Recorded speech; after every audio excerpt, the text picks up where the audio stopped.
이 나라를 섬기는 귀한 믿음의 세대들이 세워지도록 주님 능력으로 역사하여 주옵소서.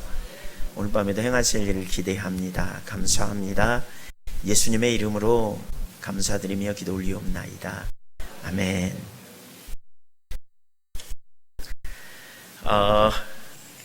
이번 집회의 주제는 하나님과의 친밀함입니다. 친밀한 교제입니다. 우리 신앙에 있어서 아주 중요한 부분은 하나님과의 친밀한 교제예요. 친밀한 교제를 위해서 우리가 필요한 요소들이 되게 많이 있겠지만, 오늘 밤에는 이제 신학적인 성경적 근거를 가지고 참 하나님의 의도가 무엇인지를 우리가 아는 게 참 중요하다, 이렇게 생각이 됩니다. 하나님의 올바른 의도를 우리가 깨닫게 되고 알게 될 때 우리가 어떻게 신앙생활을 잘할 수 있는지를 알게 되는 것이지요. 하나님께서 우리를 인도하시고 또 우리가 믿는 하나님을 잘 믿으려면 하나님의 뜻과 의도를 아는 게 정말 중요하더라고요. 아모스 3장 3절에 보면 두 사람이 의합지 않고서 어찌 동행하겠으며 라는 표현이 있어요. 그러니까 우리가 하나님을 알고 또 하나님의 의도와 목적을 아는 만큼, 또 하나님의 뜻을 아는 만큼 우리의 신앙에 강력한 능력이 있는데, 저는 개인적으로 하나님의 의도가 친밀함이구나, 이걸 알게 되면서 제 신앙에 굉장한 전환이 일어났거든요. 또 오늘날 이런 부분이 굉장히 많이 가려져 있다는 사실을 깨달았어요. 그래서 하나님과의 친밀한 교제가 무엇인지 우리가 더 깨닫고 발견하고, 또 친밀한 교제 가운데 실제적인 우리 신앙의 놀라운 승리를 누리는 그런 기회가 다 되면 좋겠습니다. 네, 저는 고향이 정읍입니다. 여기 정읍. 보니까 아까 목사님 정읍 분들도 계시다 그러던데, 네, 가까운 고향이고요. 그래서 전주나 정읍이나 이렇게 항상 포근한 생각이 많이 들고, 또 제가 전주에서 살다가 서울 가가지고 이렇게 학교 다니고, 또 거기 좀 있다가 이렇게 다시 광주에서 처음에 화순에서 목회하고 또 광주에서 목회했는데, 전라북도하고 남도하고는 또 상당히 다르더라고요. 아시잖아요. 말 표현부터 이렇게. 처음에 가가지고 남도 가서 막 싸우는 줄 알았습니다. 문 목사님 남도 분이시라는데 근데 전라북도는 좀 유순하고 그리워 이러는데, 말투가 좀 훨씬 세고, 그래서 상당히 당황했는데 알고 보니까 비슷한 것 같아요. 네. 그래서 전주에 오니까 또 마음이 제가 편안해지고 훈훈해집니다.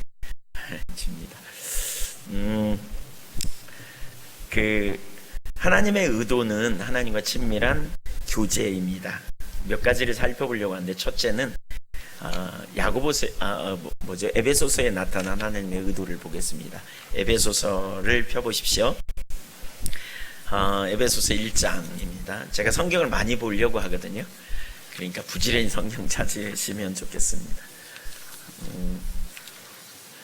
에베소서 1장 3절.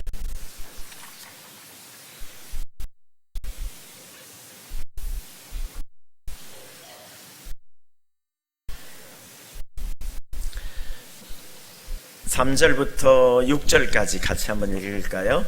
찬송하리로다.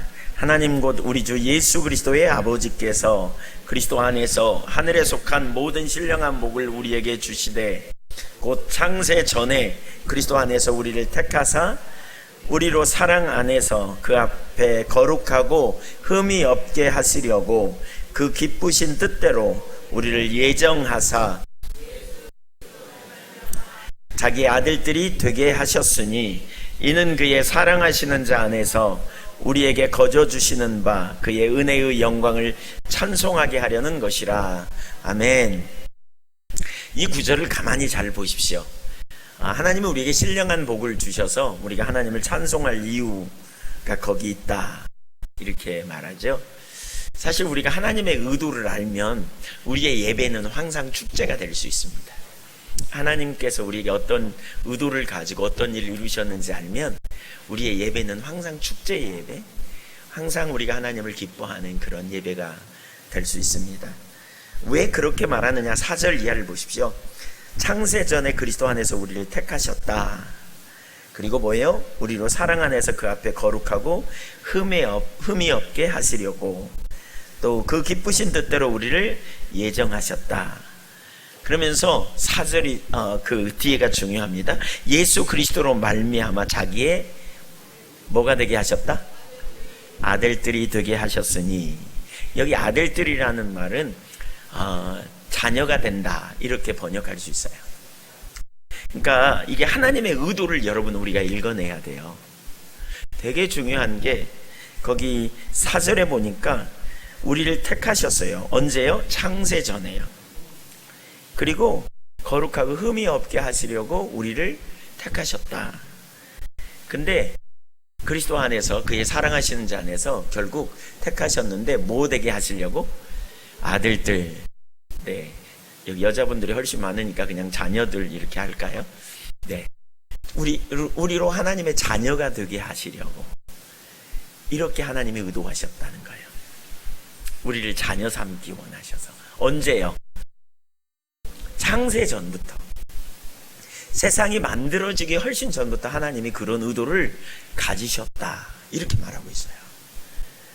우리가 하나님을 찬송할 이유가 여기 있다는 거예요. 가만히 한번 생각해 보세요. 여러분이 만들어지기도 전에, 저나 여러분이 말할 것도 없이 우리가 나이 몇 살 차이 나면 그거하고 따지잖아요. 그거 비교할 수 없이 세상이 만들어지기도 전에 하나님이 계획하셨어요. 우리로 그의 사랑하시는 자 안에서 자기의 자녀가 되게 하시려고. 그러면 하나님은 우리의 뭐가 됩니까? 아빠가 됩니다. 아빠, 아버지. 그래서 우리가 하나님 우리 아버지라고 부르잖아요. 창세 전부터 하나님이 의도하시고 계획하신 게 뭐냐? 우리는 그의 자녀고 하나님은 우리의 아버지가 되시는, 아빠가 되시기 원하는 계획을 가지고 계셨어요. 네. 가만히 생각해 보세요. 하나님께서 나에게 원하시는 게 뭐냐? 내가 하나님의 자녀됨의 정체성을 갖는 거예요. 하나님이 여러분의 자녀가 여러분의 집에 돌아오면서, 집에 오면서, 멀리 갔다 오면서, 혹은 결혼해가지고 출가했다가 이렇게 돌아오면서 뭘 많이 가져오는 걸 원해요.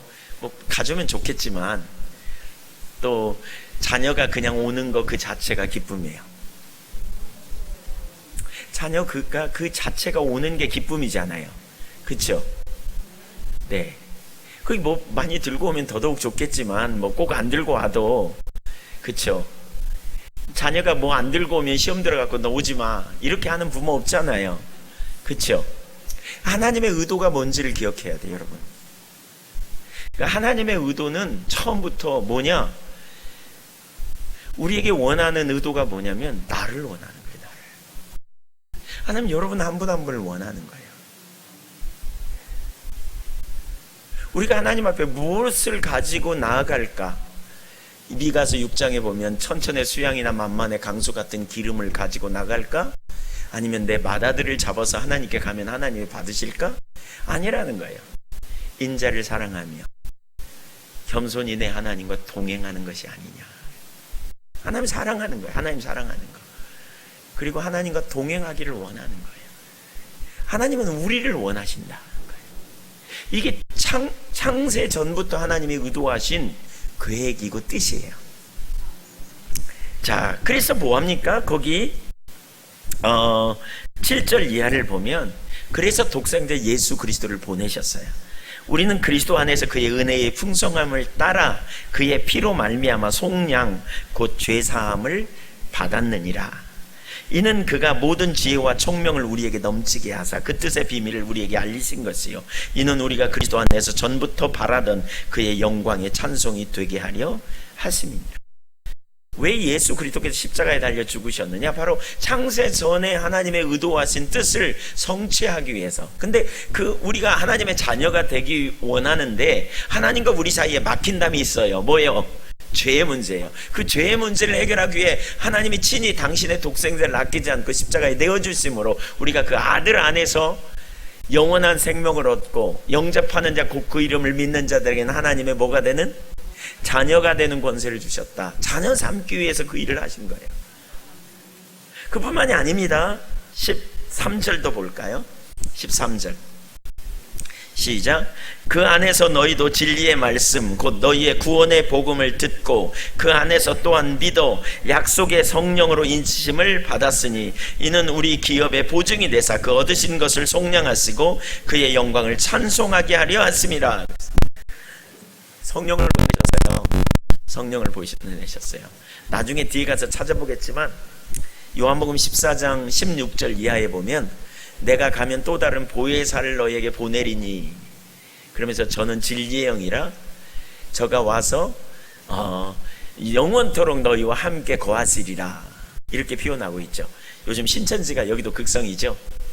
네, 신천지가 이만희가 자기가 보혜사라고 그러는데 사실은 여기 보혜사는 성령님을 가르치죠. 진리의 성령님이 너희 안에 와요. 그래서 18절 뭐라고 했냐면 이렇게 말해요.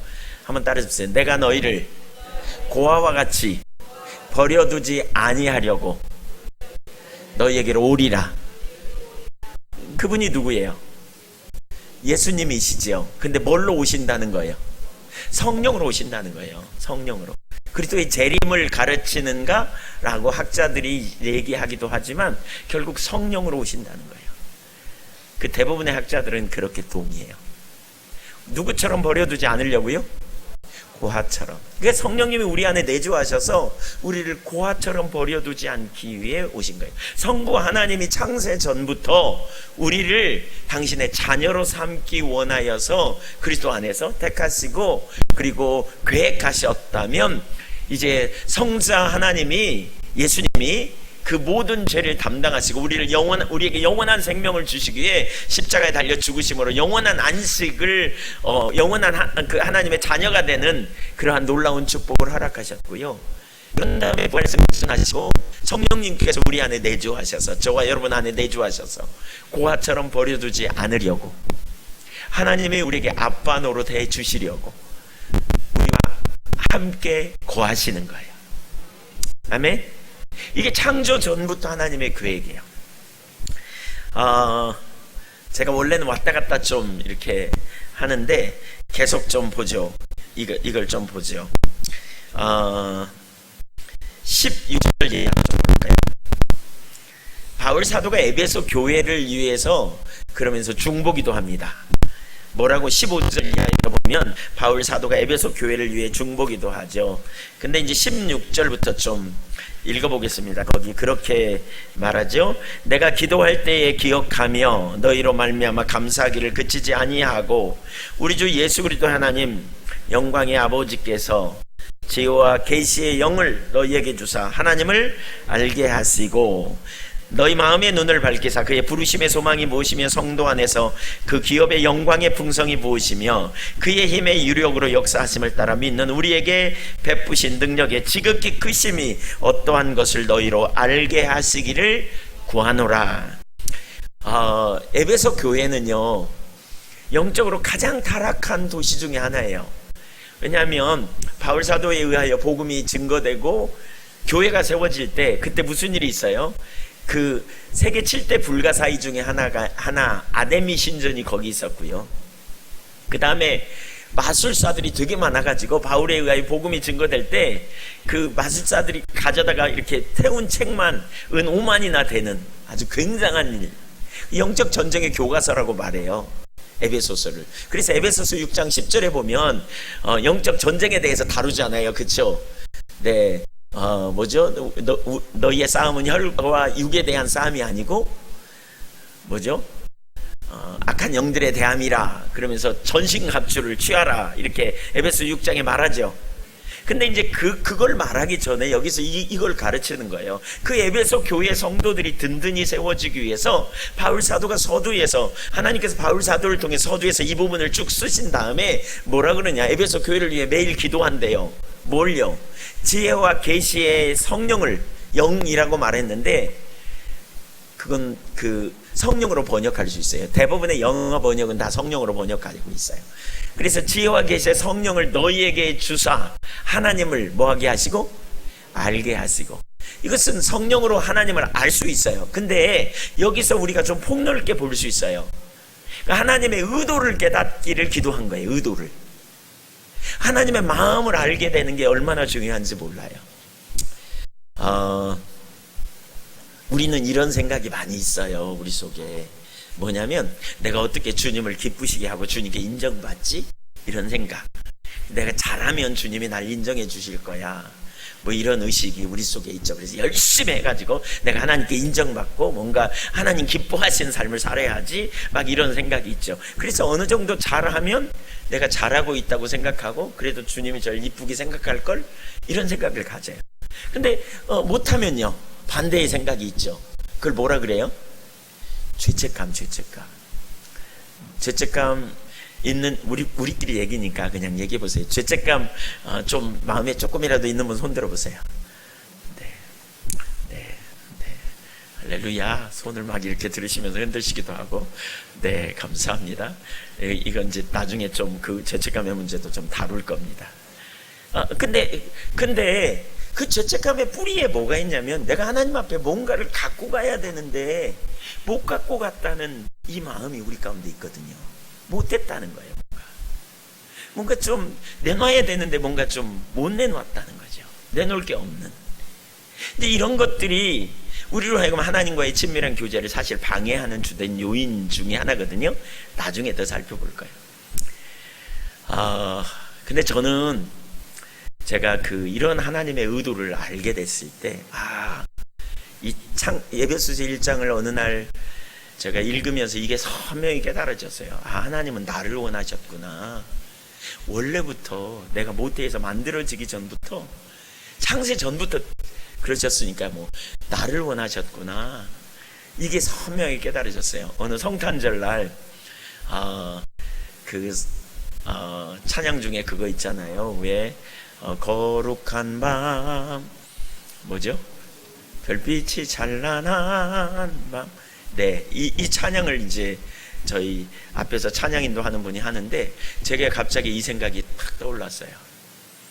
우주를 창조하신 만왕의 왕이 창세전에 나를 택하신 하나님의 그 사랑과 은혜로 나를 위하여 그 차디찬 마국간에 오셨구나. 이걸 바라보는 하나님의 마음이 어땠을까? 냄새나는 그쵸? 우리의 여러분, 마국간이 깨끗하겠어요? 사실 말도 안 되는 거죠. 우리는 오늘날 깨끗하게 생각하지만 얼마나 지저분하고 얼마나 벌레는 득실거리고 그랬겠어요. 또 얼마나 그 한기가 있고, 그곳에 하나님의 아들이 오셨잖아요. 근데 제가 찬양하는데 이게 선명하게 깨달아져요. 그 하나님의 아들이 누구 때문에 오셨느냐? 나 때문에 오신 걸 제가 깨달아졌어요.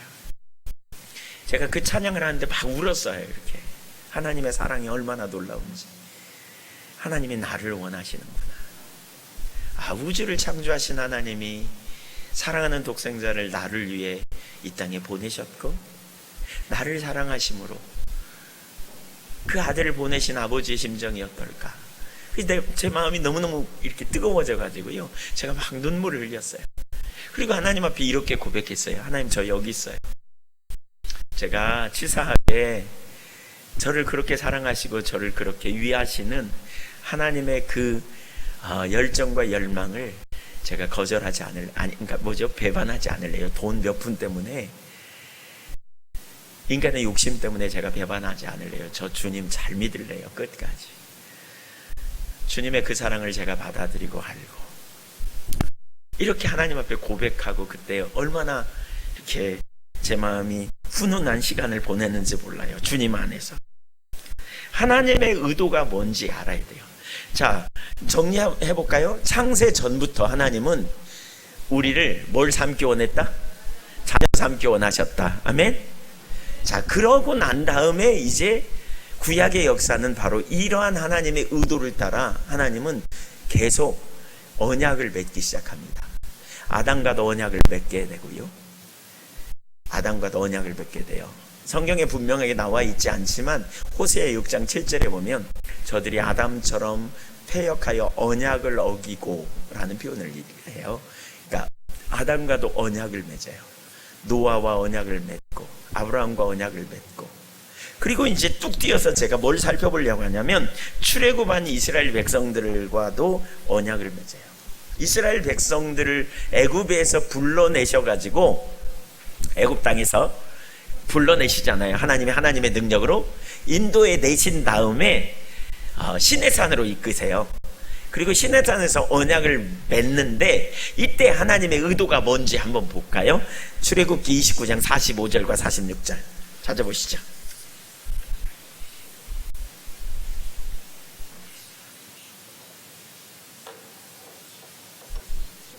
29장 45절 46절.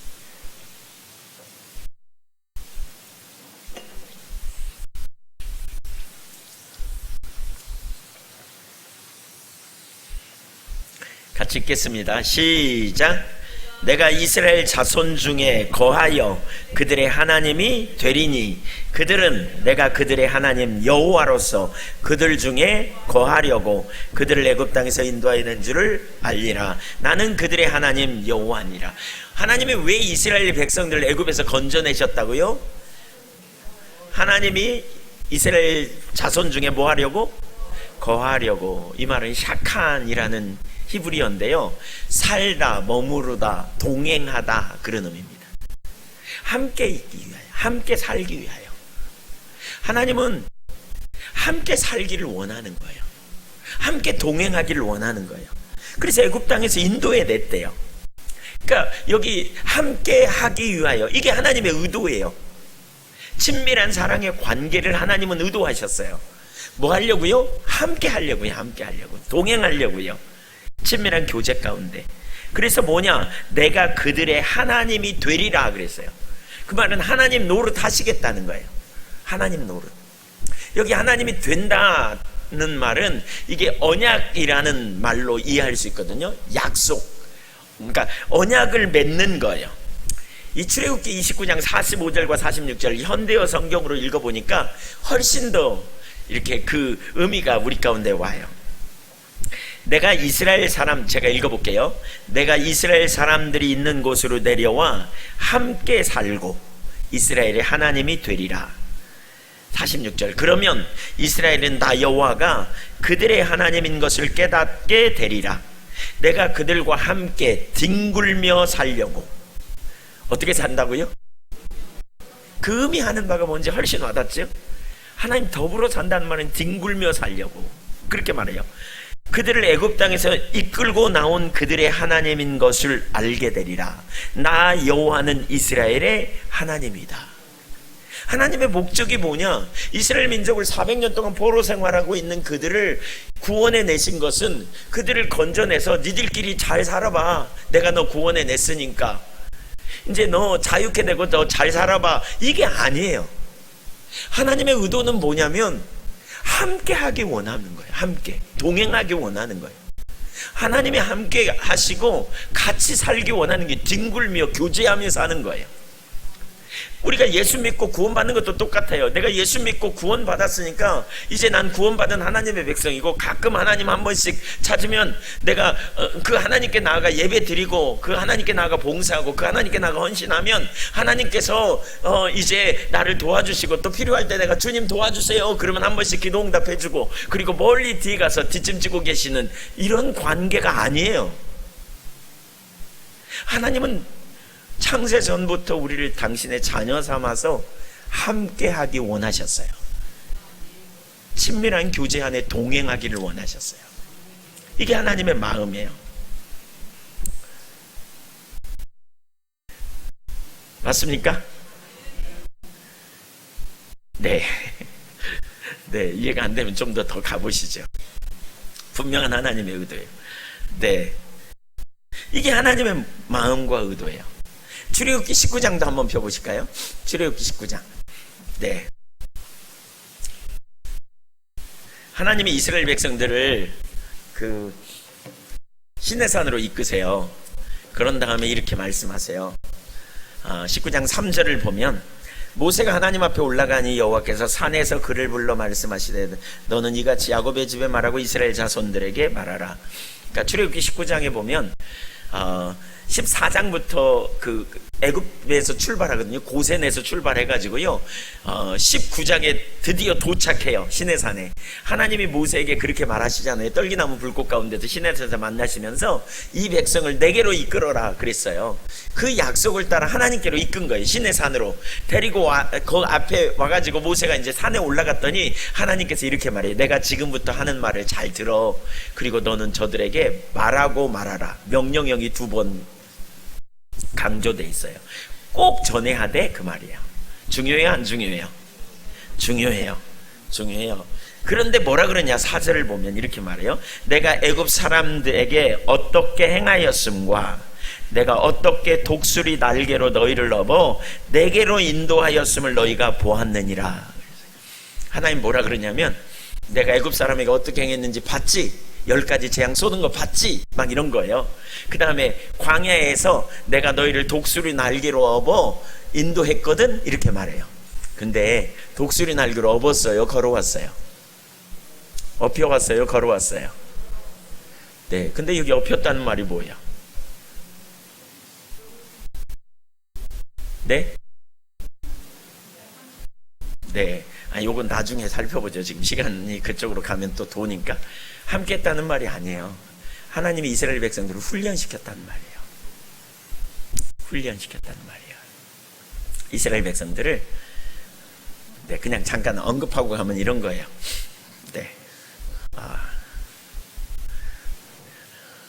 나중에 하죠. 시간이 없으니까.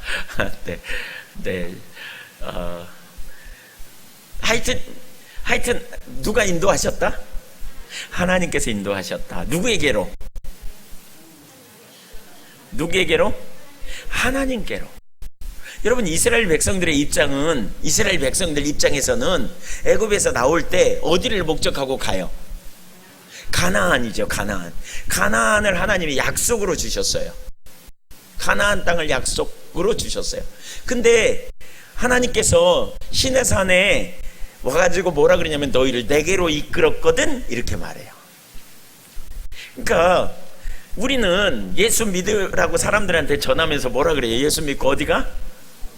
천국 가, 그러죠. 근데 하나님의 의도는 우리를 누구께로 인도했다? 조금 이따 보시면 알아요. 누구께로 인도한다? 그러니까 우리가 천국 가는 것은 미래의 일이라면 우리는 이 땅에서 주님과 동행하는 삶을 사는 거예요. 이게 친밀한 교제예요. 아멘? 사실 천국도 다른 게 아니에요. 이따 보세요. 천국도 다른 게 아니고요. 천국이 뭐냐? 하나님과 함께 있는 곳이 천국이에요. 주 예수와 동행하니 그 어디나. 네, 어디라고요?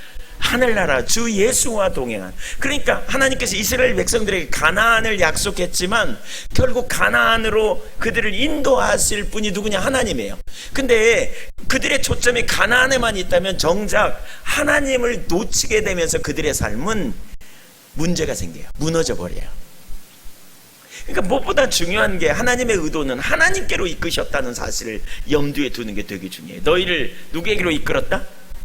하나님께로. 인격적 교제예요. 인격적 사랑의 관계. 그러니까 인격적 사랑의 관계에서 정말 중요한 게 뭐냐면 교제입니다. 교제. 커뮤니케이션, 대화하는 거예요. 대화.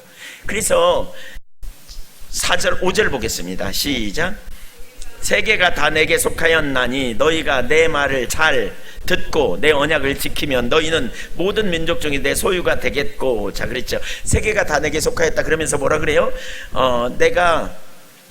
너희가 내 말을 잘 듣고 언약을 지키면, 언약을 지키는 비결이 뭐냐? 하나님의 말씀을 잘 듣는 거예요.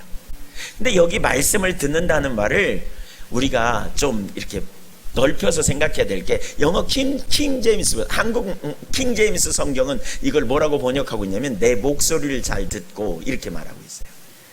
그러니까 여러분 잘 보세요. 우리가 결혼을 해가지고 두 사람이 부부가 되죠. 그러면 어떤 그쵸?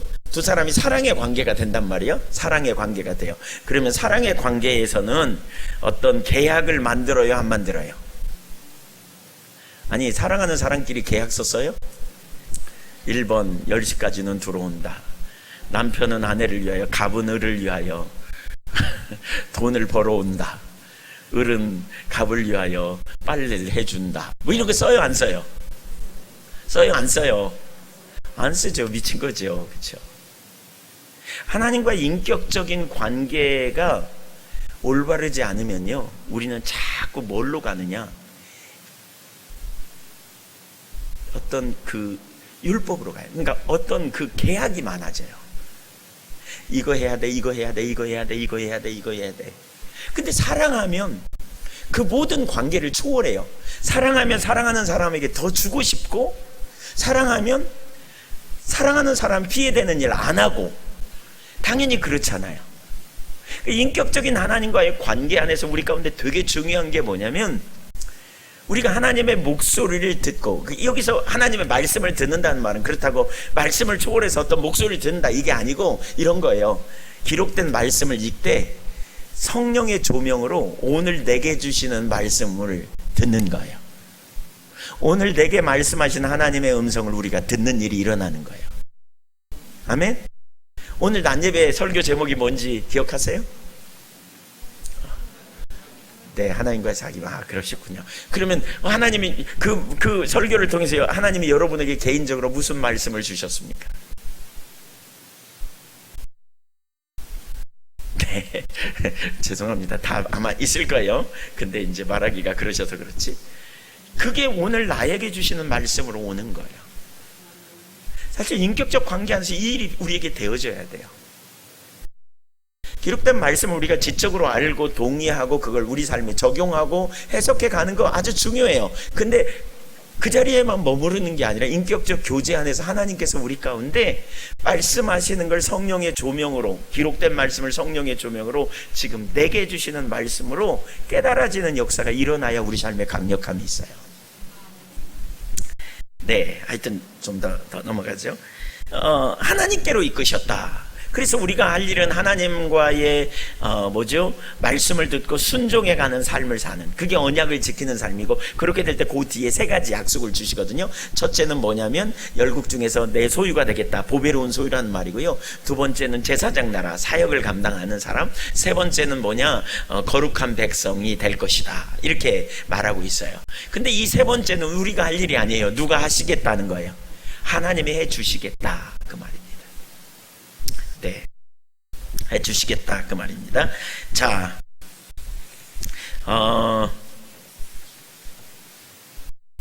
그러고 난 다음에 언약을 맺어요. 한번 보실래요? 23장 보겠습니다. 출애굽기 23장.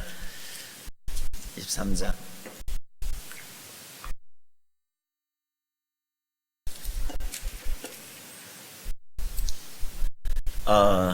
21절.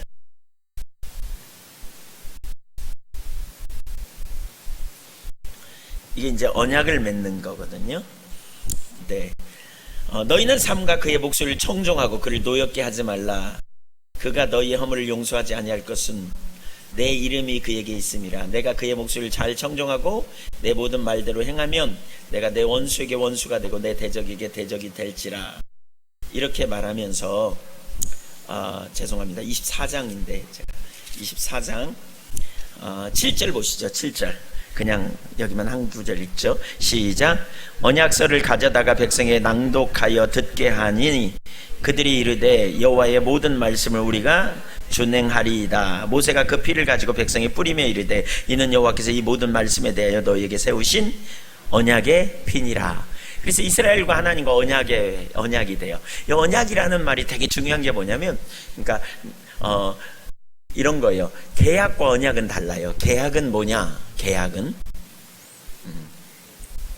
집을 하나 사면 계약하죠. 계약은 뭐예요? 물물교환이에요. 내가 돈을 주면 저 사람은 나에게 집을 주는 거예요. 그렇죠? 이게 계약이에요. 근데 언약은 뭐예요? 언약은 되는 거예요.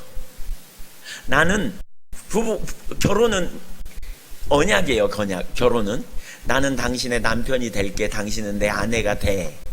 그런 거죠. 하나님이 이스라엘과 이런 언약을 맺은 거예요. 조건이 아니에요. 내가 너희 하나님 노릇 할 거야. 너는 내 백성 삼을 거야. 이거예요. 그래서 언약을 맺는 거예요. 하나님의 이스라엘의 하나님이 되시고 이스라엘은 하나님의 백성이 되고, 이게 언약이에요. 여러분, 이 언약은 좋은 거예요, 나쁜 거예요? 좋은 거예요. 하나님이 여러분의 하나님 되시면 좋아요. 얼마나 좋은지 몰라요. 우리 하나님 되시면 너무너무 좋아요. 하나님이 우리에게 하나님 되시면 무슨 일이 일어나요? 하나님이 필요를 채워주시고, 하나님이 우리를 돌봐주시고, 하나님이 이스라엘 백성들이 광야에 있을 때 반석에서 물을 내시고, 그쵸? 또 하나님이 이스라엘 백성들에게 줄일 때 만나와 메추라기를 먹여주시고, 이런 놀라운 역사를 이루셨어요. 이런 놀라운 역사를. 그래서 그들이 마음껏 먹고 풍요를 누리고, 또 하나님의 전쟁에 있을 때 하나님이 그들을 보호하시고 돌보시는 실제적인 능력의 역사가 그들의 삶에 있었어요. 이건 엄청난 축복이죠. 하나님이 그런 축복과 은혜를 그들에게 부어주셨어요. 언약의 관계에서 아주 중요한 두 개의 단어가 있어요. 조금 이렇게 인내하면서 기다리세요. 뒤에 가면 좀 더 쉬워져요. 지금 좀 네, 그럴 수 있는데, 언약에서 중요한 두 개의 단어가 있어요. 한번 따라주세요. 헤세드, 에메트. 이 두 단어가 뭐냐면 언약의 관계에서 핵심 단어예요. 하나는 헤세드라는 말은 사랑이에요. 언약은 사랑의 관계에서 맺어진 거예요. 사랑. 내가 당신 사랑해, 그런 거죠. 사랑. 그러니까 하나님이 우리를 사랑하시는 거예요. 먼저 사랑하셨어요. 또 한 가지 뭐냐, 에메트라는 말은 의리를 지키는 것, 신실함, 이렇게 번역할 수 있어요. 의리를 지키는 거예요. 그러니까 언약 관계에서 사랑하고 의리를 지키는 거예요. 우리 결혼식 하면 반지 주고받잖아요. 반지가 뭘 상징해요? 사랑한다는 징표고, 내가 의리를 지키겠다는 징표이기도 하죠. 내가 당신을 사랑하고 내가 당신에게 의리를 지키겠다. 하나님이 우리를 그렇게 사랑하셨어요. 또 우리에게 그렇게 신실하셨고요. 그러니까 우리가 하나님 앞에서 있어야 될 중요한 자세가 뭐냐, 언약을 지키기 위해서 우리가 하나님을 사랑하고 하나님 앞에 의리를 지키는 거예요. 잠언 3장 3절에 보면 그런 표현이 있잖아요. 인자와 진리를 내 마음판에 새기고 내 목에 메어 인자와 진리가 내게서 떠나지 말게 하고 그것을 내 목에 매며 내 마음판에 새기라. 그리하면 내가 하나님과 사람 앞에서 모아볼 은총과 기중의 여김을 받으리라. 아멘. 인자와 진리가 바로 똑같은 거예요. 헤세드와 에메트예요. 영어로 말하면 헤세드는 말은 사랑이고요, 에메트란 말을 faithfulness, 신의를 지키는 거죠. 의리를 지키는 거, 이걸 말해요. 하나님 먼저 우리를 그렇게 사랑하셨고 그렇게 우리를 돌봐주신. 그래서 이 관계에서 아주 중요한 두 가지가 있다니까요. 하나는 뭐냐면 하나님이 여러분과 동행하시면 좋겠죠. 네, 신나는 일이에요. 왜냐하면 하나님이 동행하면요, 우리와 동행하실 때 얼마나 놀라운 일이 일어난지 몰라요. 그가 우리를 보호해 주시고 필요를 채워주시고 돌봐주시고 이끌어주시고 인도해 주세요. 그래서 시편 23편에 다윗은 그런 노래를 하지요. 여호와는 나의 목자시니 내게 부족함이 없으리로다. 그가 나를 푸른 초장으로 실만한 물가로 인도하시니 내 영혼을 소성시키시고 자기 이름을 위하여 의의 길로 인도하시는도다. 내가 사망의 음침한 골짜기를 다닐지라도 해 받을 것을 두려워하지 아니하면 주께서 나와 함께 하심이라. 주의 지팡이와 막대기가 나를 안위하시리니. 여러분, 주께서 나와 함께 하시기 때문이에요. 주님이 함께 하시면 놀라운 축복이에요. 아멘. 하나님이 일생 동안 여러분과 함께 하시기를 축복합니다. 저 안에슬리 목사님이 소천하기 직전에 누군가가 물어봐요. 목사님, 이 세상에서 가장 행복했던 일이 뭡니까? 그랬더니 지체 없이 이렇게 말하시더래요. 온 힘을 다해서, 돌아가시기 직전이니까 이렇게 말하더래요. 하나님이 나와 함께 하셨다는 사실이다. 그것이 최고의 축복이었다. 사실 하나님이 함께 하시면 이런 놀라운 축복이 있어요. 하나님은 우리와 동행하기 원하시고 함께하기 원하시고 또 그 함께 하실 때 놀라운 역사가 일어나요. 머릿돌 교회 모든 성도님들에게 또 이곳에 계신 모든 분들에게 일생 동안 주님이 함께 하시기를 축복합니다. 이게 하나님의 의도라니까요. 동행하는 것, 교제, 이게 의도예요. 근데 보세요, 두 가지가 같이 가요. 이것만 있으면 너무 좋겠죠, 쉽겠죠. 근데 또 한 가지가 있어요. 그게 뭐냐면 하나님은 거룩하신 분이거든요. 거룩하세요. 그래서 레위기 11장 45절에 한번 찾아보세요. 레위기 11장 45절. 레위기 11장 45절. 전부 다 찾아보세요. 레위기 11장 45절. 네. 시작. 나는 너희의 하나님이 되려고 너희를 애굽 땅에서 인도하여 낸 여호와라. 내가 거룩하니 너희도 거룩할지니라. 하나님 노릇하려고 오셨대요. 그러니까 하나님은 우리와 하나님 노릇에 동행하면서 아까 출애굽기에서 뒹굴며 살려고 오셨어요. 하나님 노릇하려고 오셨어요. 근데 거룩하신 하나님과 동행하기 위해서 우리가 뭐가 필요하냐? 거룩함이 필요해요. 그래서 죄의 문제에 우리가 민감하고요. 그리고 회개가 자꾸 필요한 거예요. 그러니까. 근데 그래서 많은 사람이 사실 하나님과 동행을 놓치는 이유가 여기 있어요. 놓치는 이유가. 고린도후서 6장 16절 이하도 한번 찾아보실까요? 고린도후서 6장 16절. 이건 조건이 아니에요. 근데 이건 조건이 아니에요. 하나님의 사랑에 대한 반응이에요. 은혜에 대한 반응. 큰 은혜를 받은 자로서 내가 사랑하는 주님을 기쁘시게 하기 위하여 그런 거죠. 고린도후서 6장 16절 18절까지 읽어보겠습니다. 하나님의 성전과 우상이 어찌 일치가 되리요? 우리는 살아계신 하나님의 성전이라. 이와 같이 하나님께서 이르시되 내가 그들 가운데 거하며 두루 행하여 나는 그들의 하나님이 되고 그들은 나의 백성이 되리라 하셨느니라. 그러므로 너희는 그들 중에서 나와서 따로 있고 부정한 것을 만지지 말라. 여기까지만 우선 보십시오.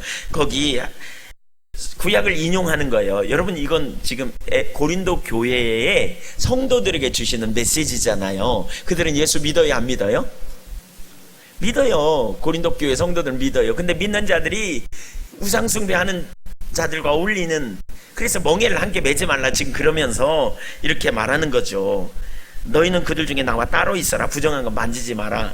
그 다음에 우리말에는 번역이 안 나와 있지만 헬라어의 카이, 그러면이라는 구절이 있어요. 그러면 내가 너희를 영접하여, 같이 읽어보죠. 너희에게 아버지가 되고 너희는 내게 자녀가 되리라. 전능하신 주의 말씀이니라 하셨느니라. 그들은 이미 예수 믿어요, 안 믿어요? 믿어요. 고린도 교회 성도들에게 주신 말씀이라니까요. 믿어요, 안 믿어요? 믿어요. 믿는 자들이요. 영접하는 자, 곧 그 이름을 믿는 자들에게는 하나님의 뭐가 되는?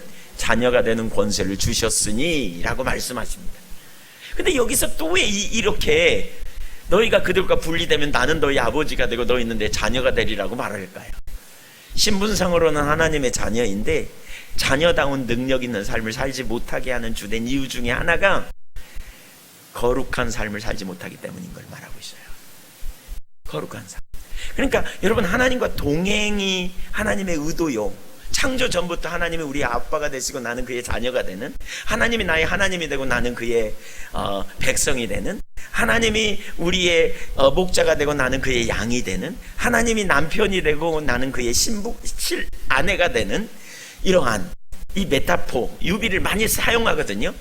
근데 그러한 실제적인 관계가 되려면, 그 관계가 되면 그것이 하나님의 의도이고 그 관계 가운데 있으면 놀라운 승리가 있고 놀라운 축복이 있어요. 하나님이 우리와 함께 할 때 얼마나 신나는지 몰라요. 어디를 가든지 하나님께서 인도해 주시고 하나님께서 돌봐주시고 하나님의 생명이 넘치는 능력 있는 삶이 있어요. 아멘. 저희 교회 이번에 그 시험 본 아이 하나가 그런 거예요. 고3인데 고등학교 2학년 때까지 무슨 가수 되겠다고 댄스 막 이런 거 하다가 공부를 안 했어요. 근데 아이가 이제 지난 겨울 저희 수련회에 가서 은혜를 받고요, 자기의 삶을 조정해야 되겠다, 그래서 공부하겠다 그랬어요. 부모님이 그냥 얼마나 좋아하는지 근데 공부를 뭐 고3 때 했는데 점수 잘 나오겠어요? 예. 그러니까 뭐 밑에서 귀엽겠죠. 근데 이제 이 아이가 제가 하나님 기뻐하시는 삶을 살래요. 막 이러고. 기도하기 시작했고요. 그러면서 하나님 제가 무슨 과 갈까요? 공부는 잘 못하는데 무슨 과 갈까는 많이 한 것 같아 이제. 예. 그래서 기도했는데 시험 보기 일주일 전에 하나님께서 이런 마음을 주셨대요. 무슨 과가 아니라 내가 너의 꿈이 되면 안 되겠니? 그러시더래요. 그러니까 어디를 가든지 결국 하나님을 목적으로 삼지 네가 뭐 먹고 살까 거기 관심 둬서 무슨 과 색깔까 이게 아니고 하나님께 초점을 두라는 거죠. 하나님 영광을 위해 살라는 거죠. 먼저 그의 나라와 의를 구하는 삶. 그래서 그 고백을 해요. 그래서 야, 너 좋겠다 막 제가 그랬거든요. 그랬더니 그런 것 같아요. 막 하나님, 제가 생각을 바꿨어요. 저는 뭘 하든지 이제 하나님을 제 삶의 꿈으로 비전으로 제가 삼고 갈래요. 그러더라고요. 시험 보기 전날 이제 그 수요일 날 이렇게 기도해 줬어요. 수험생들. 근데 그 아이하고 한참 얘기했어요. 기도해 주면서 하나님 이 아이의 꿈이 돼달라고 이제 제가 기도하고 그리고 갔는데 시험 보는 날 아침에 가가지고 다른 애들은 막 수다 떨기도 하고 뭐 보기도 하고 그랬는데 이렇게 막 읽기도 하는데 저는 집중적으로 앉아서 기도했대요. 그러면서 하나님 제 등 뒤에 계셔주세요.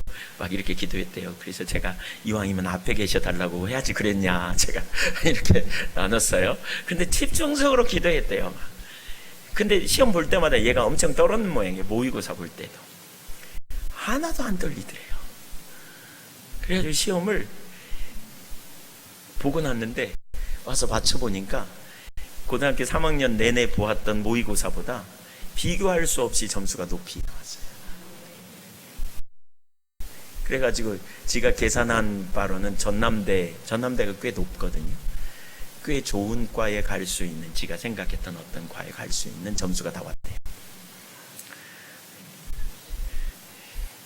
그러면서 그러는 거예요. 이건 자기 머리에서 나온 게 아니고 주님의 은혜예요.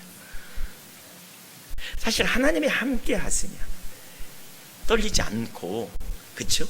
얘가 이걸 체험한 거예요. 고등학교 3학년 아이가. 그래가지고 막 흥분해가지고 저한테 와서 얘기하더라니까. 너무 신나더라고요.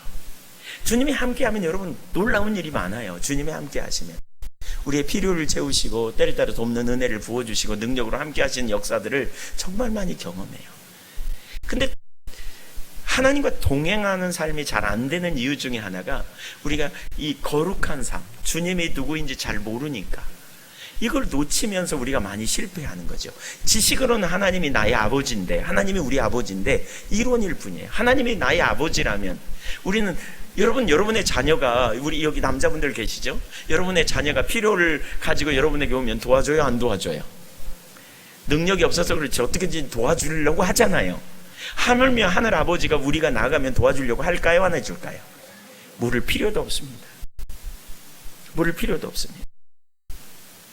이 두 가지가 항상 같이 가는 걸 기억해야 돼요. 하나님이 함께 하시면 능력도 있어요. 하나님이 함께 하시면 필요도 채워져요. 사실 하나님은 생명이시거든요. 생명이시기 때문에 생명이신 하나님이 우리와 함께하면 그분의 생명이 우리 삶에 넘치게 되어 있어요. 이건 너무나 분명해요. 부족함이 없이 하나님이 채우시고요, 필요를 채우시되 부족함이 없도록 이끄시고 돌보시는 놀라운 능력의 역사를 경험해요.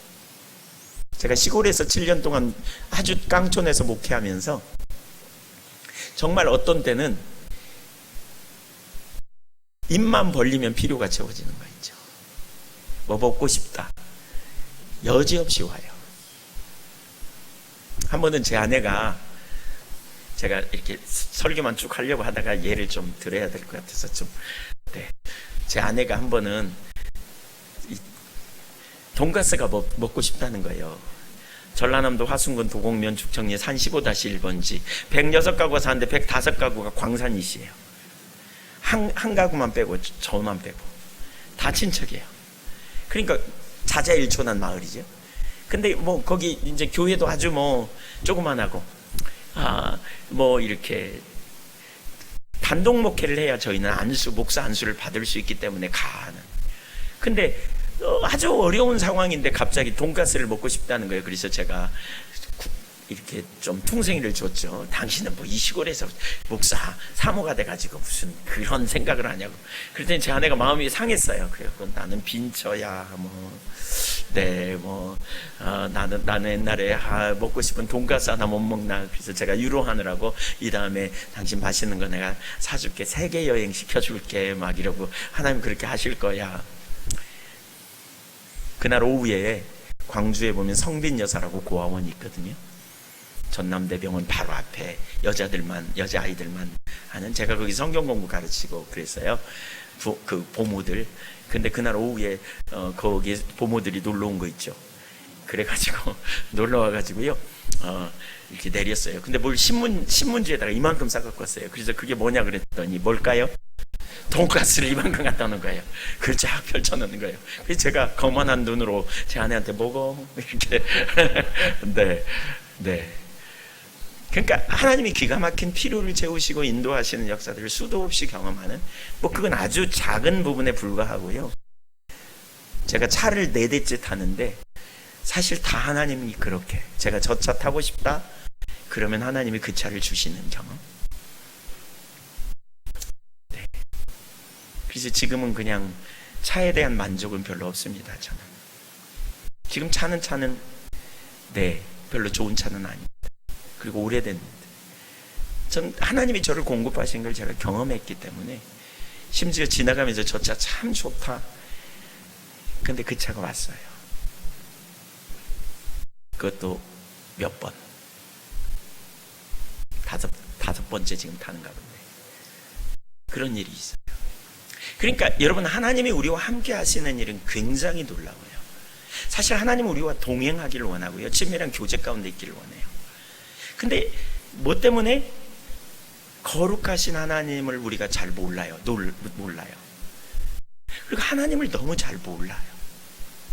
하나님의 의도가 우리 가운데 더 많이 이렇게 보이는 게 얼마나 중요한지 몰라요. 아는 게, 하나님의 의도가 뭔지. 하나님은 대초부터 나를 원한다니까요. 우리 자신을 원한다니까요. 네. 그래서 우리와 함께 있기 원하는.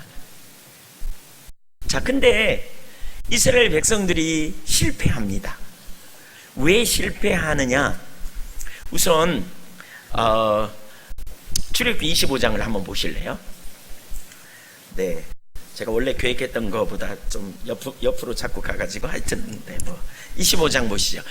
19장부터 24장까지 언약을 맺어요, 이스라엘 백성들과 하나님께서. 그 다음에 25장에 가서 뭐라 그러냐? 제일 먼저 언약 맺은 다음에 가장 먼저 뭘 하라 그러느냐? 여호와께서 모세에게 말씀하여 이르시되 이스라엘 자손에게 명령하여 내게 예물을 가져오라 하고 기쁜 마음으로 내는 자가 내게 바치는 모든 것을 너희는 받을지니라. 그런 다음에 8절 보세요. 8절 9절 시작. 내가 그들 중에 거할 성소를 그들이 나를 위하여 짓되 무릇 내가 내게 보이는 모양대로 장막을 짓고 기구들도 그 모양을 따라 지을지니라. 내가 그들 중에 뭐할? 이게 아까 샤칸이라는 말이에요. 살다 머무르다, 동행하다, 동거하다 그런 의미예요. 하나님이 함께 살려고요. 이스라엘 해중 가운데 내가 그들 중에라는 말은 그들의 센터, 그들을 장막 치고 있는 그 한 중앙에 성막을 짓고 내가 거기에 임재할 거거든 그 말이에요. 하나님은 무소부재하지만 이스라엘 해중 가운데 거하시겠다는 거예요. 거기서 그래서 성막을 치고 거기 위에 머무시겠다. 성막에서 제일 중요한 성구가 뭐죠? 법궤, 언약궤. 성막에 언약궤를 두잖아요. 22절을 한번 보실래요? 22절. 거기서 21절부터 속죄소를 궤 언약궤 위에 얹고 내가 내게 줄 증거판을 언약궤 속에 넣으라 그 말이에요. 거기서 내가 너와 만나고 속죄소 위 곧 증거궤 위에 있는 두 그룹 사이에서 내가 이스라엘 자손을 위하여 내게 명령할 모든 일을 내게 이르리라. 그러니까 그 성막이 왜 중요하냐? 거기서 하나님의 백성이 하나님과 만남이 일어나는 장소예요. 만남이 일어나는 장소. 오늘날로 말하면 그 성막을 뭘로 표현할 수 있느냐? 오늘날 예배당으로 표현할 수 있어요. 예배당과 똑같지는 않아요. 근데 예를 들면 성막에서 뭐예요? 사람들이 구약의 이스라엘 백성들이 뭐예요? 제사 지내요. 제사. 하나님께 제사를 드리는 거예요. 그 제사 가운데 목적이 뭐냐? 하나님의 백성과 만나는 거예요. 출애굽기 29장 한번 넘어가 보세요. 29장 42절. 하나님께서 제사장들에게 이렇게 말해요. 42절 시작. 이는 너희가 대대로 여호와 회막문에서 늘 드릴 번제라. 내가 거기서 너희와 만나고 내게. 자, 여기 보세요. 하나님께서 이스라엘 백성들과 동행하기 위해서 성소를 만들라고, 성막을 만들라 그러고 번제를 매일 드리라 그래요. 오늘날 새벽기도 하는 것처럼. 근데 그러니까 오늘날로 말하면 예배예요. 예배. 예배의 목적이 뭐냐? 따라서 예배의 목적은 하나님과 만나는 거다. 예배의 목적은 예배당에 1시간 와서 앉아있다 가는 게 아니에요. 예배의 목적은 하나님과 만나는 거예요. 그러면 오늘 낮 예배에 하나님과 만나셨어요? 어떻게 만나셨어요? 네? 네. 말씀을 듣는 거예요. 거기 그렇게 말하죠. 뭐라 그랬어요? 너희가 내 말을 뭐하리라? 들으리라. 그러니까 내가 너희에게 말하리라 그랬죠. 만나고 내게 말하리라. 하나님은 우리에게 어떻게 오시느냐면요, 말씀으로 오십니다. 하나님은 영이시기 때문에 형상이 없어요. 인간의 형상이 없어요. 하나님은 영이세요. 그러니까 하나님이 우리에게 오실 때는 말씀으로 오세요. 말씀으로 자신을 드러내시고 계시하세요.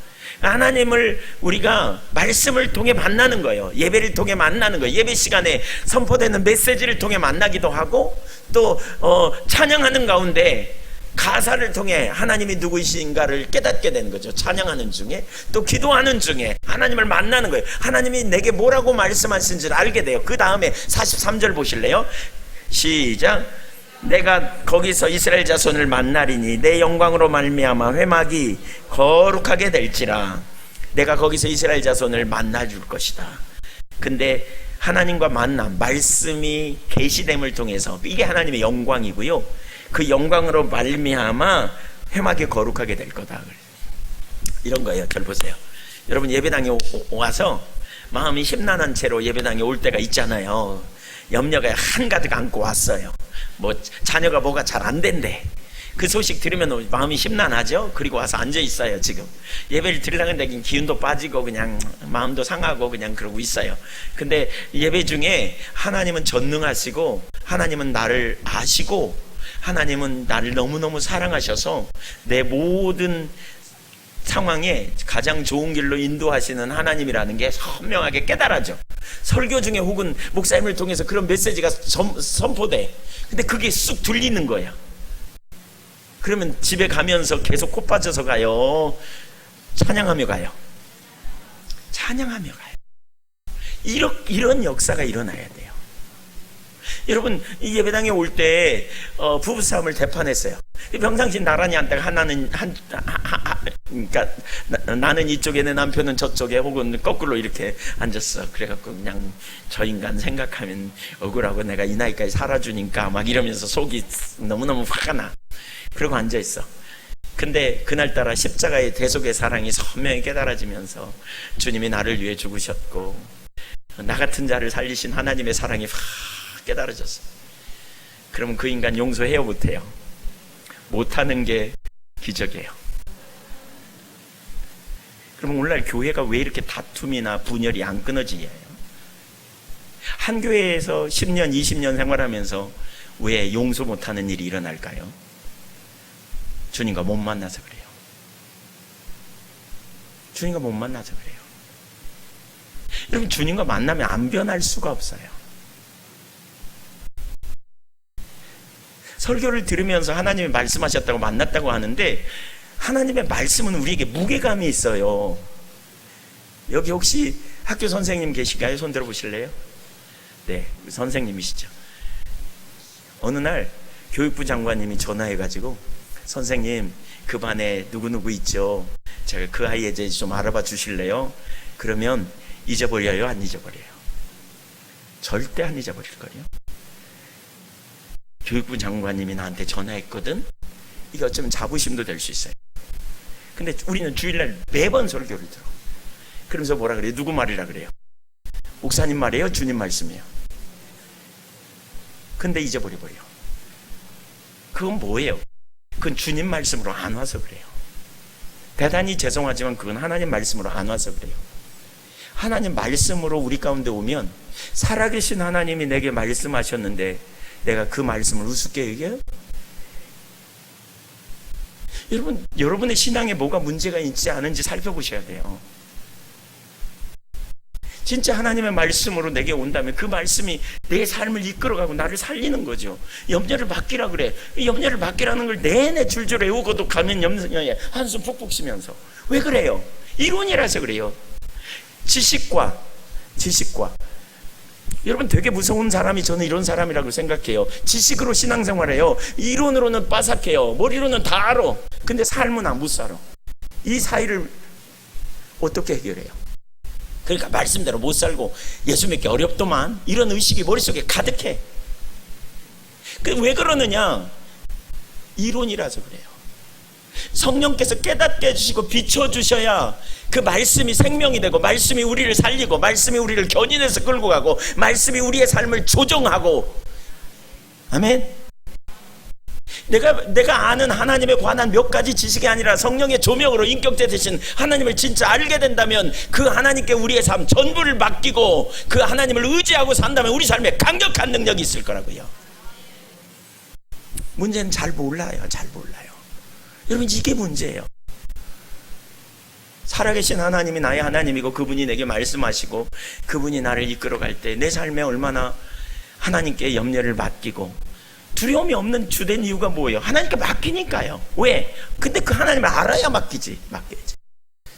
성령께서 우리 가운데 계속 깨닫게 해주시는. 그래서 예배 중에 우리가 하나님 만나기를 사모하는 열망 가지고 와야 돼요. 여러분 예배 가운데 그냥 그런 열망도 없이 와서 매번 드리는 예배니까 그냥 1시간 동안 앉아있다가 가는 게 진정한 예배가 아니라고요. 여러분 그러면 심각해져요.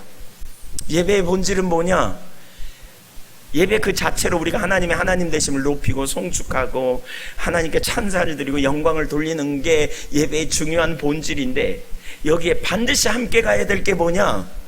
살아계신 하나님을 향하여 우리는 그분의 말씀 앞에 우리의 삶을 열고 또 그분의 말씀이 우리의 삶을 이끌어 가도록 우리가 사모하고 성령께서 조명하셔서 내 삶을 주관하고 또 내 삶에 뭐가 문제인지 알게 하고 내가 믿는 하나님을 성령의 조명으로 더 깨달아 하나님을 실제로 알기를 사모하고 열망하는 가운데 하나님과 만남이 있다면 우리 삶에는 강력한 능력이 있습니다. 두려움이 사라지고 염려가 내려지고 아마 그런 경우 하신 적이 많이 있을 거예요. 근데 어쩌다가 한 번씩 가뭄에 콩 나듯이 이거 아니지요. 이게 아닙니다.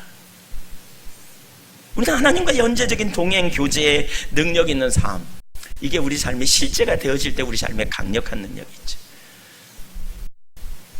저와 여러분이 이 삶이 될 수 있기를 축복합니다. 여러분 예배를 사모해야 될 이유가 거기 있어요. 그냥 아무 생각 없이 와서 앉아있는 게 아니고 진짜 하나님 오늘 저에게 말씀해 주세요. 저를 조명해 주세요. 저를 깨닫게 해주세요. 시험 보면 100점인데 삶은 빵점이에요. 그건요 아는 게 아닙니다. 사실 그건 아는 게 아니에요. 어떤 분 보면 복음을 설명하면 다 안다고 그래요. 근데 죄책감에 맨날 눌려요. 아는 게 아닙니다. 어떤 자매하고 제가 상담하면서 용서해야 될 이유에 대해서 관계로 인한 누구의 미워하는 마음이 있어서 제가 그걸 설명해 주세요. 미워하면 안 된다고. 왜 안 되는지 성경적으로 쫙 설명했더니 피식 웃어요. 그래서 왜 웃냐 그랬더니 다 안 돼요.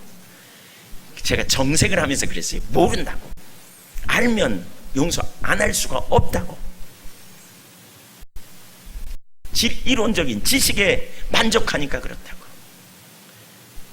내가 아는 것 같은데 모른다고 하나님 앞에 은혜를 구하라고, 절 도와달라고 구하라고.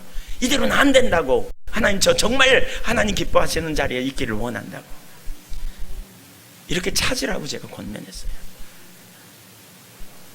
너무나 감사하게도 하나님은 우리가 올바르지 않은 자리에 있을 때 그 상태 그대로 고백하고 믿음으로 나가면 하나님은 응답하시는 하나님이세요. 하나님은 우리의 아빠라니까요. 아빠 노릇하기 원하신다니까요. 성령을 왜 보내요? 성령님을 왜 보낸다고요? 성령님을 통해서 우리에게 뭘 하신다고요? 우리를 가르치시려고 하신다고요. 우리를 새롭게 하시려고 하신다고요. 그러니까 성경에 보면 그렇게 말하죠. 요한복음 14장에 보면 뭐라 그랬어요? 14장 26절인가? 내가 너희에게 가르친 모든 것을 가르치고 생각나게 하리라. 보혜사 성령님이 오셔서 그런 일을 이루시죠. 우리 안에 성령님이 그냥 와서 장식으로 와 계시는 게 아니에요. 그래서 성령님을 의지하여 여러분 믿음으로 주님을 찾고 구하여 나갈 수 있기를 바랍니다. 아멘. 네, 그러더라고요. 그러니까 이스라엘 백성들이 이렇게 하나님과 계속 만났다면, 계속 만남이 있다면 그들이 실패했을까요? 안 실패했을까요? 죄송합니다. 네, 이스라엘 백성들이 성전에 제사 드리러 왔잖아요. 그러면 하나님의 말씀을 듣고 하나님과 만나는 경험이 계속 있었다면 그들의 삶이 실패했을까요? 승리했을까요? 계속 승리하고 동행했을까요? 문제는 뭐냐면 만남이 없는 예배로 대체했기 때문에 문제가 돼요. 그냥 만남이 없는 예배로 대체하면서 실패하게 돼요. 어쨌든 그걸 지금 다루려고 하진 않습니다만 구약이 실패한 주된 이유는 만남이 없는 예배로 대체합니다. 하나님과 만남이 있는 예배가 돼야 돼요. 여러분, 만남이 없으면 형식이 돼요. 습관이 돼요. 교회 왔다 갔다 해요. 그렇게 되면 하나님과 만남이 없어요. 지식은 쌓여가는데 삶은 없어요. 능력이 없어요. 이건 대단히 비극이에요. 이건 대단히 비극입니다. 이건. 그래서 이스라엘 백성들이 이사야 선지자, 예레미야 선지자, 또 호세아 선지자, 또 뭐 선지서들에 보면, 제가 오늘 저희 예한교회에서 시편 50편 가지고 설교했거든요. 시편 50편도 정확하게 같은 문제입니다. 같은 문제, 본질이 없는 의식으로 드리는 시편 50편 거기 8절에 보면 하나님께서 이스라엘 백성들에게 내 말을 들으라 7절에 그렇게 말하면서 8절에 뭐라 그러냐, 내가 너희를 꾸짖으려고 그러는데 지금 너희를 꾸짖는 것은 너희가 재물이 없어서 재물 가지고 꾸짖는 게 아니야. 너희가 의식 그 제사 안 지켜서 꾸짖는 게 아니야, 그 말입니다. 무진장 많은 제사와 재물을 갖다 바쳐서, 근데 본질이 없는 거죠. 본질이 없어요. 본질이 뭐예요? 하나님 만나기 원하는, 하나님을 사랑하는, 하나님을 경외하는, 하나님을 존중히 여기는, 하나님과 동행하는 그 본질이 없는 것을 하나님 강력하게 표현해요. 그러면서 내가 설령 줄인다 그래도 내가 너네한테 손 내밀겠냐? 막 이렇게 표현하죠. 거기 모든 게 내 건데 막 이렇게 표현해요. 그러니까 본질이 없는. 근데 우리는 어떻게 하기 쉬우냐? 구약시대 이스라엘 백성들이 그랬다는 거예요. 그냥 의식 지키고 가는 거예요. 오늘날도 많은 사람들이 교회 예배당에 와서 그냥 앉아 있다가 가면, 이거 잘하면, 그리고 교인의 의무 있지요. 왜? 11조 하고 주일 성수하고 그 다음에 헌신하고 봉사하고 충성하고, 이거 잘하면 믿음 좋다고 생각하고, 그러면 하나님이 복 줄 줄 알아요. 하나님이 그러면 복 줄 줄 알아요. 근데 복이 안 오면 시험 들어. 내가 이렇게 열심히 하는데 왜 나한테 복 안 주나? 근데 여러분, 그거는 하나님의 의도하신 온전한 예배가 아니에요. 온전한 예배가 아니에요. 그래서 이스라엘 백성들이 실패하거든요. 지금 그걸 살펴보려고 하진 않아요. 그건 넘어가려고 그래요. 제가 왜냐하면 오늘은 하나님과 동행함의 중요성, 이 부분을 살펴요. 그래서 하나님께서 새로운 언약을 말씀하세요. 네, 오늘은 설교가 조금 길고요. 내일부터는 짧게 할게요. 네, 네, 아셨죠? 네, 네. 예레미야 31장 한번 찾아보시죠. 두 개의 언약이 나와요. 두 개의 언약, 새로운 언약, 두 가지 새로운 언약이 나와요. 하나는 뭐냐면 새로운 영을 부어주겠다는 언약이고요. 또 하나의 언약은 새 목자를 보내겠다는 언약이에요. 이 두 언약이 있어요. 예레미야 31장 31절 여호와의 말씀이니라. 보라, 날이 이르니 내가 이스라엘 집과 유다 집에 새 언약을 맺으리라. 이 언약은 같이 읽죠. 내가 그들의 조상들의 손을 잡고 애굽 땅에서 인도하여 내던 날에 맺은 것과 같이 아니할 것은 내가 그들의 남편이 되었어도 그들이 내 언약을 깨뜨렸습니다. 잠깐만요. 내가 조상들의 손을 잡고 인도해 내던 날이 언제예요? 시내산, 그쵸? 시내산. 근데 그때도 하나님은 그때도 어떤 관계를 말하냐면 내가 그들의 남편이라고 말하고 있어요. 친밀한 관계. 여러분, 신약시대의 친밀함이 아니에요. 구약시대부터 하나님은 처음부터 이스라엘 백성들과 친밀한 교제를 원했어요. 사랑의 관계. 이해되시죠? 처음부터. 그러니까 여러분, 하나님은 우리와 친밀한 관계를 원한다니까요, 처음부터. 근데 이스라엘 백성이 실패했어. 왜 실패했다고요? 하나님과의 만남이 있는 통로, 의식이죠, 의식. 이 의식에 본질이 있어야 되는데 이 본질을 빼버리고 의식만 잘 지키는 것으로 전락해버렸어. 그러니까 하나님과 만남이 없이 그냥 이거 잘 지키는 자기들이 그냥 하나님 이뻐하시고 하나님 이쁨 받고 하나님 사랑받고 자기는 잘하고 있다고 자부심 갖는데 하나님은 아니라고 선지자들을 통해서 계속 지적하고 결국 그래서 하나님께서 새 언약을 세우시는 거예요. 그러니까 하나님과 만남이 없으면요, 우리 삶에 죄를 이길 능력이 없어요. 거기 시편 50편에도 정확히 그걸 다루고 있거든요. 시편 50편 22절이면 너희가 하나님을 잊어버렸다 이렇게 막 표현해요. 너희가 나를 잊어버렸다. 하나님 잊어버렸어요. 다 찾으시니까 또 제가 안 갈 수가 없네. 같이 좀 볼까요? 제가 내일은 성경 구절을 가능하면 찾아서 여기다 띄워가지고 빨리빨리 읽어가도록 좀 해보겠습니다. 50편 22절 보세요. 시작. 하나님을 잊어버린 너희여, 그러죠. 하나님 잊어버렸다는 거예요, 그들은. 아까 50편 거기 보면 7절에 내 백성이 들으라, 내가 들을지어다, 내가 말하리라, 이스라엘아 내가 내게 증언하리라. 이 말은 경계하리라, 경고한다, 그런 의미거든요. 나는 하나님 곧 내 하나님이라. 왜 하나님이라고 말해요? 그들이 하나님 잊어버렸어요. 그러면서 8절에 보니까 내 재물 때문에 너를 책망하지는 않으리라. 왜요? 재물이 이미 있어요. 많이 있어요. 제사가 많이 있어요. 내 앞에 있다, 이렇게 표현하고 있어요. 그럼에도 불구하고 하나님 강력하게 책망하거든요. 왜요? 그러니까 재물 다 내 거다 이렇게 표현해요. 문제는 뭐냐면 본질이 없어요. 본질. 그걸 두고 강력하게 책망하는 거예요. 그러니까 그들 보세요. 16절 보면 악인에게는 하나님이 이르시되 네가 어찌하여 내 율례를 전하며 내 언약을 내 입에 두느냐. 율례도 말하고 언약도 말해. 말을 안 하는 게 아니에요. 다 말해요. 종교적인 모양은 다 내요. 흉내는 내요. 그런데 보시죠. 그들의 삶은요, 교훈을 미워하고 내 말을 내 뒤로 던지며 하나님의 말씀을 무시한다는 거죠. 도둑을 본즉 그와 연합하고 간음하는 자들과 동료가 되며 온갖 세상에 탐심이 가득해요.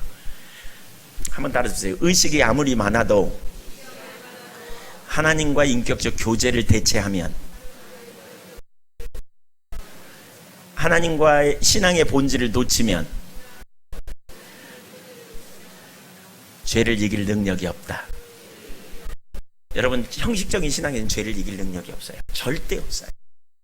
우리의 신앙은 하나님과 만나야, 하나님의 말씀을 들어야, 하나님의 말씀이 깨달아져야 능력이 있어요. 돌이켜요. 저는 개인적으로 사실 이걸 수도 없이 체험하고 있거든요. 제가 겸손해 보여요, 교만해 보여요? 웃으시는군요. 죄송합니다. 제가 되게 교만합니다. 전 정말 겸손하다고 생각했거든요. 근데 계속 하나님께서 제가 어떻게 교만한지를 깨닫게 해요. 그렇죠. 하나님이 저를 깨닫게 안 했으면 제가 정말 교만했을 거예요. 훨씬 더. 그러고도 몰랐을 거예요. 여러분, 하나님이 우리를 깨닫게 해주셔야 우리가 진짜 어떤 상태에 있는지를 알게 돼요. 여기 지금 먼지가 있습니까? 없습니까? 네, 근데 이러고 네, 죄송합니다. 먼지가 있어요. 근데 안 보여요. 그러니까 몰라요. 근데 언제 보이죠? 빛이 들어오면 보여요. 빛이 들어오면 보여요. 똑같은 일이 우리에게 있어요. 성령께서 우리 가운데 조명하셔야 우리의 상태를 알고요, 우리의 상황이 어떤지를 인식하게 돼요. 근데 이런 은혜가 우리 가운데 있어야 돼요. 그게 하나님과 만남이에요. 하나님 자신이 누구인지를 알게 되고, 하나님 앞에서 내가 지금 어떤 상태인지를 깨닫게 되고, 그렇죠? 또 하나님의 목적이 뭔지를 알게 되고, 하나님의 기준이 뭔지 알게 되고, 내가 어떻게 하나님의 뜻대로 살까? 근데 하나님의 뜻을 우리에게 알게 해주시고 깨닫게, 다양한 통로를 통해서 성경을 읽으면서 설교를 들을 때 하나님께서 우리 가운데 선명하게 깨닫게 하셔서 이끄시는 이런 역사가 우리를 살리죠. 근데 하나님의 말씀을 들어도 지식을 축적하는 데만 그냥 쌓아놓고 나름대로 하나님과 성령께서 조명하시는, 내게 깨닫게 하시고 나를 이끄시는 실제적인 역사가 없으면요, 아무리 신앙생활 열심히 하는 것 같아도요, 결국 죄를 이길 능력이 우리 속에 없어요. 그래서 온갖 죄악이 가득해요. 그 상태로 가게 돼 있어요. 그래서 다시 예레미야 31장으로 다시 돌아보세요. 거기 가다가 이런 상태로 설교하면 너무 길어지는데, 네, 하여튼 좀 오늘 제가 정해놓은 데까지는 가려고 합니다. 이렇게.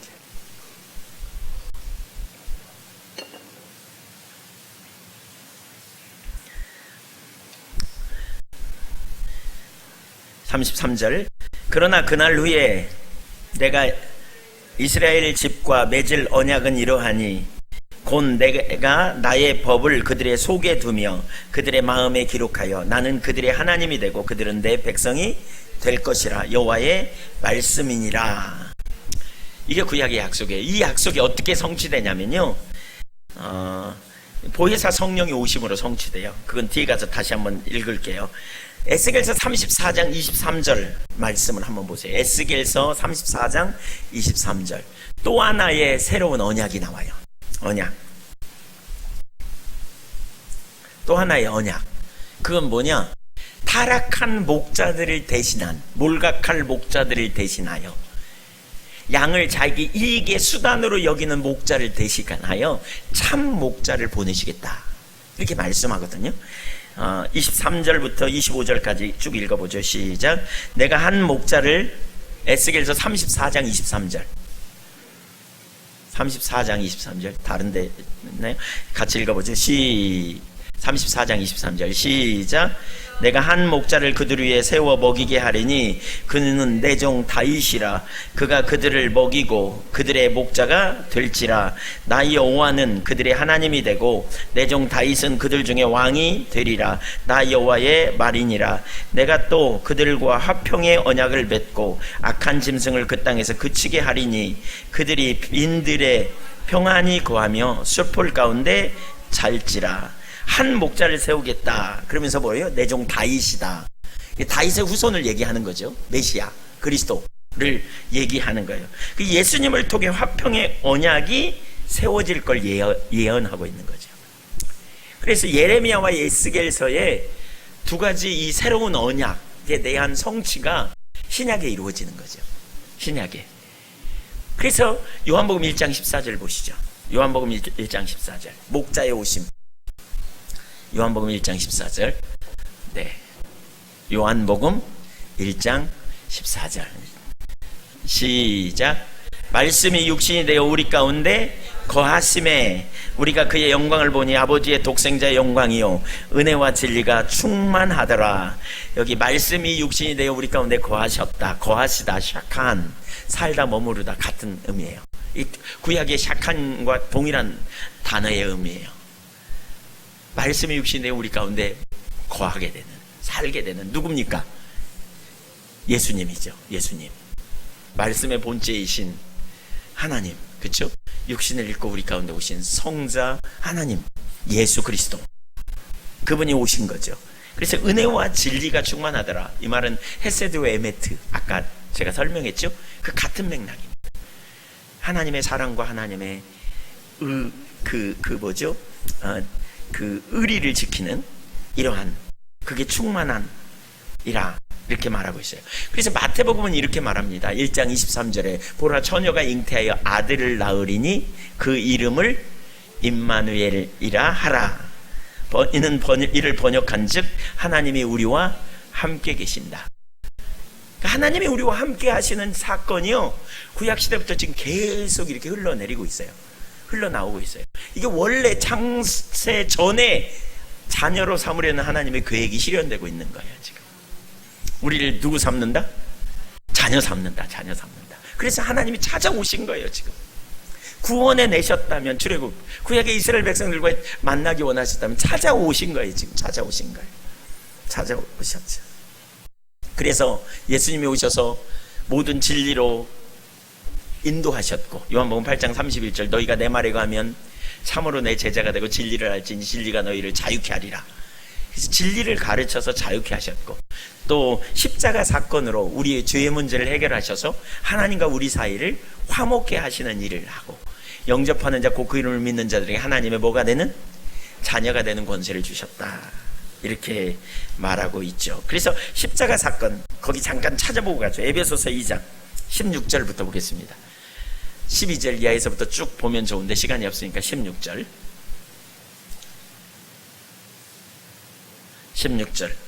또 십자가로 이 둘을 한 몸으로 하나님과 화목하게 하려 하심이라. 원수된 것을 십자가로 소멸하시고 또 오셔서 먼 데 있는 너희에게 평안을 전하시고 가까운 데 있는 자들에게 평안을 전하셨으니 이는 그로 말미암아 우리 둘이 한 성령 안에서 아버지께 나아감을 얻게 하려 하심이라. 누구에게 나간다고요?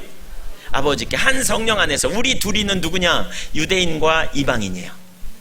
유대인과 이방인들이 모두 다 누구든지 예수 그리스도의 이름으로 한 성령 안에서 하나님을 아버지라고 부르며 달려갈 수 있도록 십자가 사건을 통해 이 일을 이루어 놓으신 거죠. 그래서 19절, 외인이 아니다, 나그네도 아니다, 성도들과 동일한 시민이고 하나님의 권속 가족이라는 거예요. 하나님의 가족. 이게 하나님의 의도예요. 우리는 하나님의 가족이 된 거죠. 친밀한 사랑. 그래서 예수님이 오셔서 우리에게 생명을 주되 풍요한 생명을 주려고 오신 겁니다. 오셨어요. 근데 예수님이 승천하시면서 뭐라 그러냐? 내가 가면, 요한복음 16장 13절 한번 찾아보시죠. 14장 16절. 죄송합니다. 요한복음 14장 16절.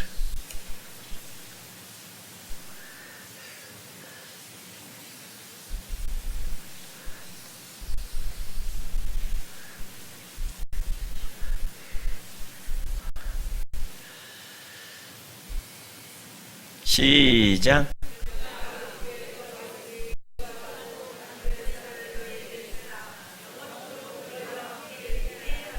17절.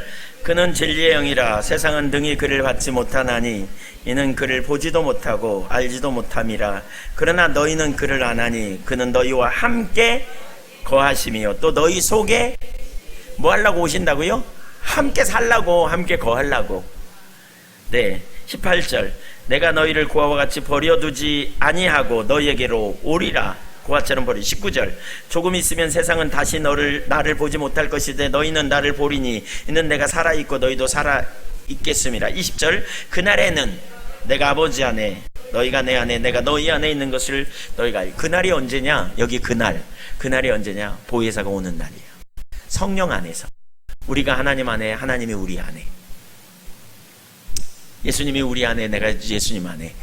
그러면서 요한복음 15장 포도나무의 삶이 거기서 시작돼요. 요한 1서 4장 13절에도 보면 그런 표현이 있어요. 그냥 제가 읽을게요. 그의 성령을 우리에게 주심으로 우리가 그 안에, 그가 우리 안에 있는 줄을 우리가 아느니라. 성령으로 말미암아 우리가 그 안에, 그가 우리 안에 거하신 줄 우리가 알게 되는 거죠. 누구로 말미암아? 성령으로. 그래서 친밀한 교제. 성령님이 우리 안에 거하고 살려고 오신 거예요. 이거는 구약의 약속이에요. 아까 예레미야 31장 33절에 나의 법을 그들 속에 두리라 그랬잖아요. 기록하리라 그랬어요. 예레미야 31장 33절에 내가 이스라엘 집과 맺을 언약은 곧 내가 나의 법을 그들 속에 두며 그들의 마음에 기록하리라. 그래서 나는 그들의 하나님이 되고 그들은 내 백성이 될 것이다. 이렇게 말하거든요. 아까 예레미야 31장 31절에 이 구절을, 그러니까 시내 산에서는 하나님의 율법을 어디다 줬냐면 십계명 돌판에다 써줬어요. 돌판에. 그런데 실패했습니다. 그러니까 하나님이 뭐라 그러냐? 이제 새 언약은 마음에 기록한다 그랬어요. 지금도 유대인들은 이 구절을 어떻게 주석하냐면요, 유대인들이 쓴 글에 보니까 어떻게 말하냐면요, 그러니까 말씀을 암송하게 하는 것이라고 여겨요.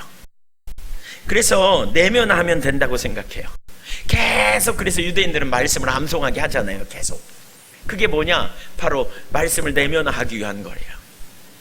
근데 사실 인간의 마음이 부패했기 때문에 말씀을 많이 암송한다고 하나님 뜻대로 사느냐? 아니에요. 죄송합니다. 말씀을 많이 암송하는 건 대단히 중요한 일입니다. 그런데 그 지식이 우리를 살리는 게 아니고 거기 성령께서 역사하셔야 돼요.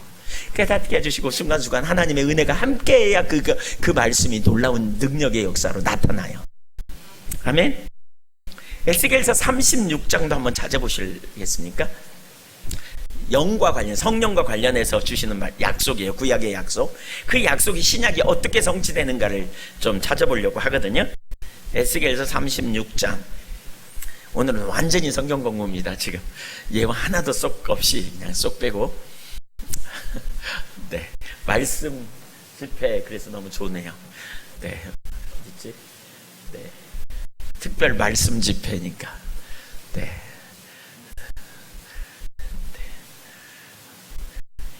26절 시작. 또 새 영을 너희 속에 두고 새 마음을 너희에게 주되 너희 육신에서 굳은 마음을 제거하고 부드러운 마음을 줄 것이며 또 내 신을 너희 속에 두어 너희로 내 율례를 행하게 하리니 너희가 내 규례를 지켜 행할지라.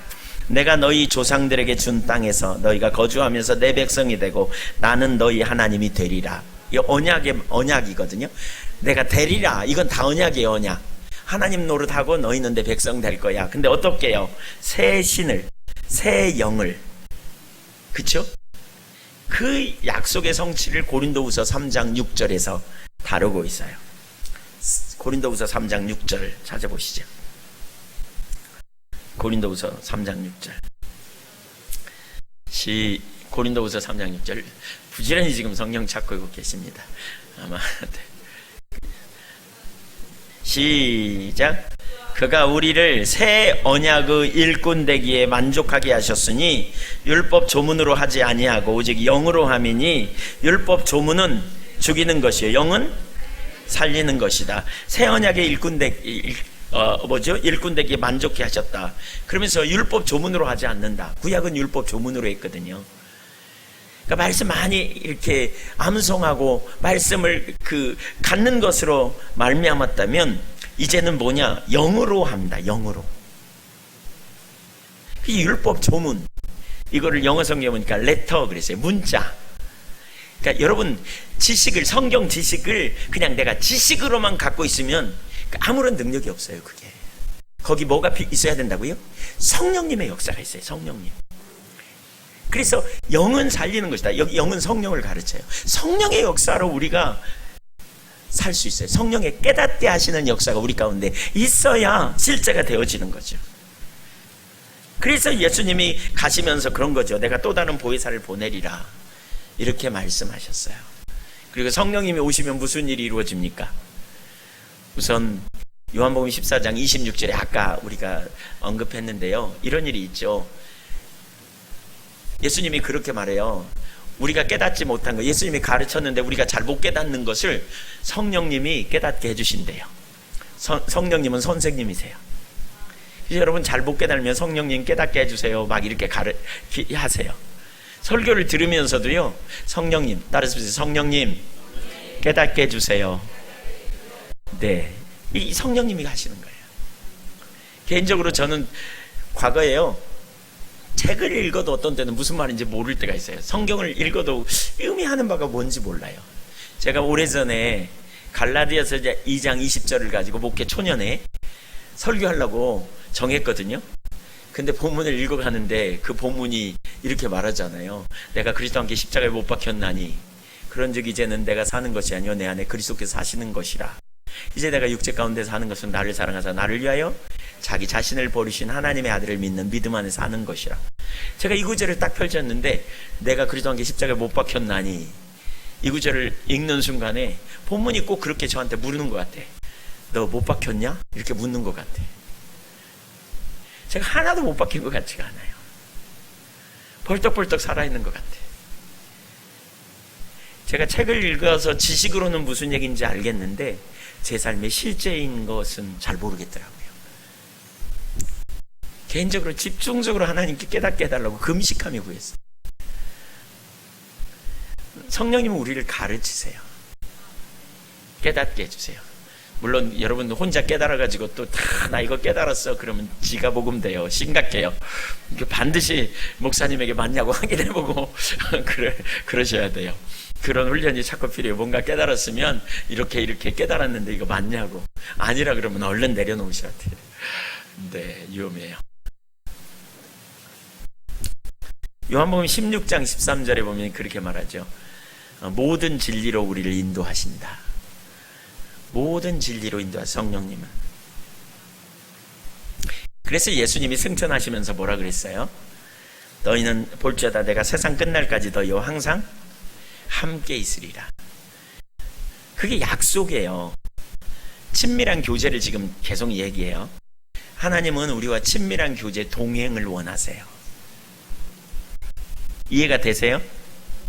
네. 친밀한 교제 동행. 요한일서 1장 3절에도 보면 그 영생의 삶에 대해서 말하죠. 우리 신앙은 하나님과 그의 아들 예수 그리스도와 더불어 사는 삶인 것을 가르쳐요. 더불어 사는 삶. 우리가 하나님과 동행하며 교제하는 삶. 시간이 없어도 좀 찾아보죠. 제가 그냥 빨리 넘어가려고 그러니까 요한일서 1장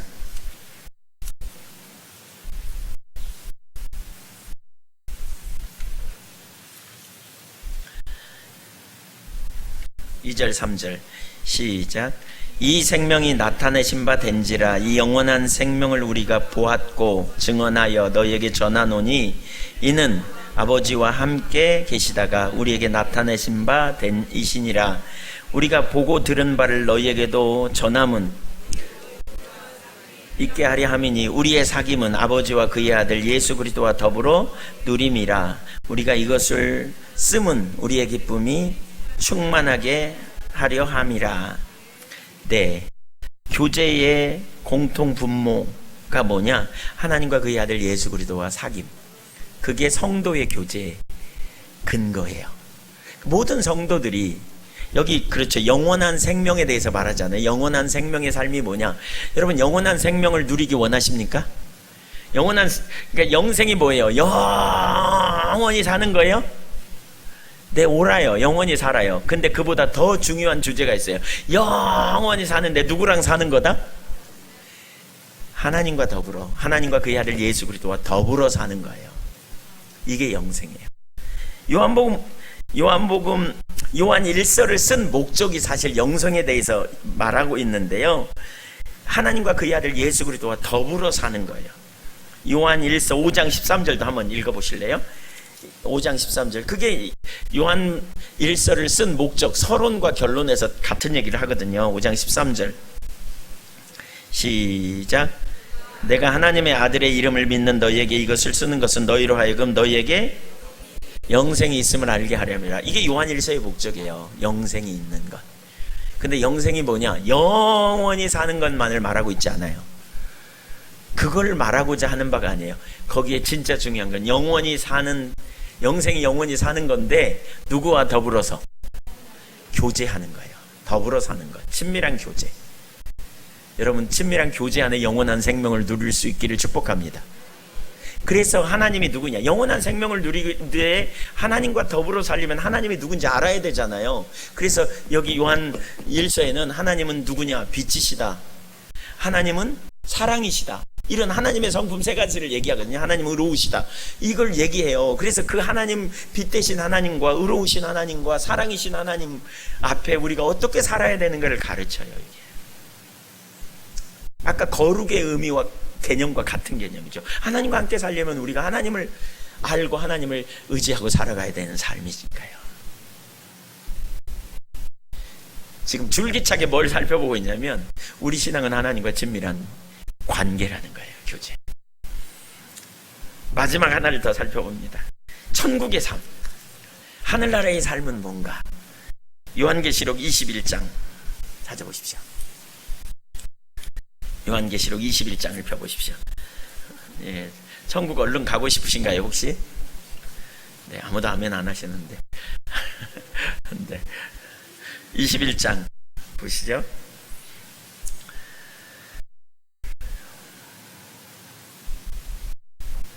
3절 읽어보겠습니다. 시작. 내가 들으니 보좌에서 큰 음성이 나서 이르되 보라 하나님의 장막이 사람들과 함께 있음에 하나님이 그들과 함께 계시리니 그들은 하나님의 백성이 되고 하나님이 친히 그들과 함께 계셔서. 천국이 뭐예요? 하나님의 장막이 있대. 거기에 누가 거하세요? 하나님이. 그래서 그 백성과 함께 사는 것. 이게 천국이에요. 천국이 다른 게 아니에요. 여러분, 하나님이 함께 계시는 게 천국이에요. 우리가 지금 하나님을 볼 수 없어요. 그러나 22장에 보면, 그때는 22장에 보면 그런 표현이 있거든요. 거기 4절에 보면 얼굴과 얼굴을 마주 볼 것이다라는 거죠. 얼굴을 볼 것이다 그랬어요. 그러니까 그날에는 우리가 하나님을 분명히 알겠죠. 그러나 지금은 잘 알지 못하지만 그날에는 하나님이 우리 하나님이 되는 걸 우리가 다 알아. 근데 아직 잘 몰라. 그러나 우리가 예수 믿음으로 말미암아 예수 그리스도 안에서 우리가 하나님의 자녀가 됐고, 또 하나님이 우리에게 오셔서 우리를 구원해 내시고, 그뿐만이 아니라 우리를 고아처럼 버려두지 않기 위해 우리 안에 성령으로 오셔서 내주하시고 우리를 인도하시고 가르치시고 돌봐주시고. 목적이 뭐라고요? 함께 하는 거예요. 함께 동행. 요한계시록 21장 3절에 이렇게 하나님이 함께 계시니까 그 결과가 뭐냐? 4절을 보세요. 4절. 하나님은 생명이거든요. 생명이신 하나님이 함께 계실 때 무슨 일이 일어나는지 보세요. 이게 천국의 삶이에요. 4절 시작. 닦아주시니 다시는 사망이 없고 애통하는 것이나 곡하는 것이나 아픈 것이 다시 있지 아니하리니 처음 것들이 다 지나갔음이로라. 여러분, 그래서 주 예수와 동행하니 그 어디나 하늘나라, 그런 거죠. 어디서나 우리가 주님과 동행하고 어디서나 하나님과 함께하는 놀라운 승리의 삶이 예비되어 있는, 이게 하늘나라예요. 그러니까 우리는 미래의 그 나라에 갈 거예요. 완전히 하나님과. 그러나 우리는 이 땅에서도 우리 그리스도인은 예수 그리스도를 통해서 우리가 하나님의 자녀가 됐어요. 그분은 우리에게 아빠가 되기 원하세요. 가끔 만나는 아빠가 아니에요. 그분은 우리 안에 성전 삼고 거하시기 위해서 성령으로 우리 안에 영으로 오셨어요. 아멘. 여러분, 이 사실을 가만히 생각해 보세요.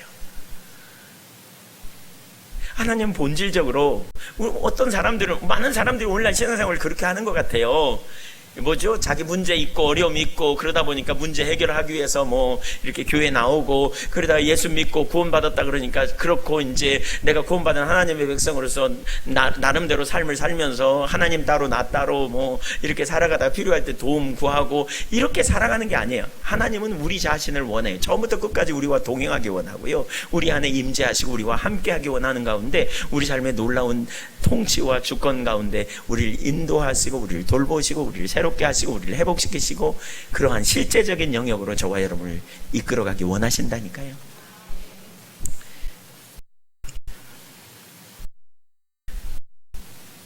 하나님은 여러분에게서요 예배를 원치 않아요. 하나님은 여러분에게서 헌금을 원치 않아요.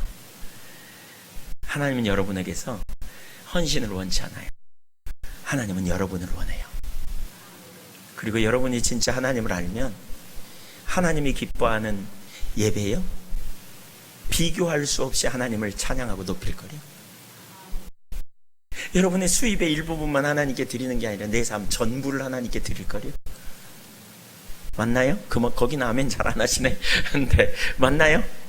아니, 내가 그분의 사랑을 알고 그분이 나를 유하시는 그 은혜를 안다면요.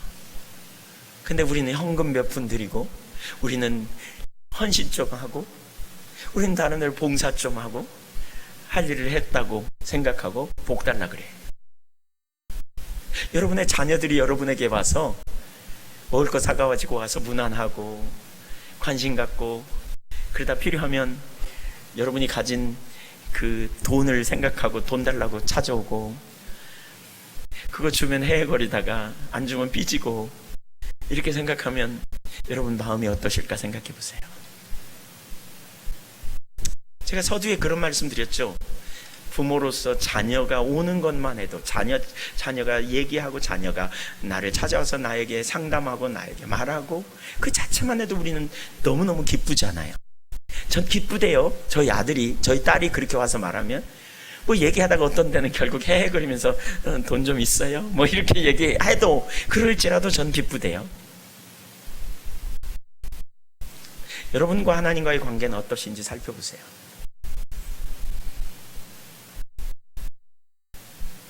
하나님은 여러분을 원한다니까요. 하나님 저를 원하고요.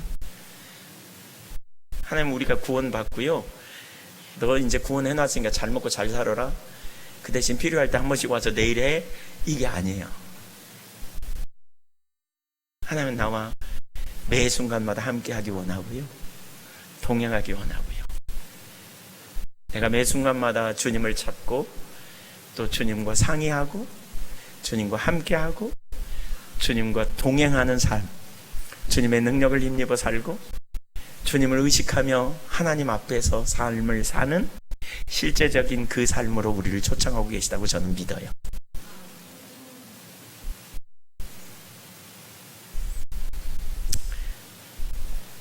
친밀한 교제 안에 있으면 생명이 있습니다.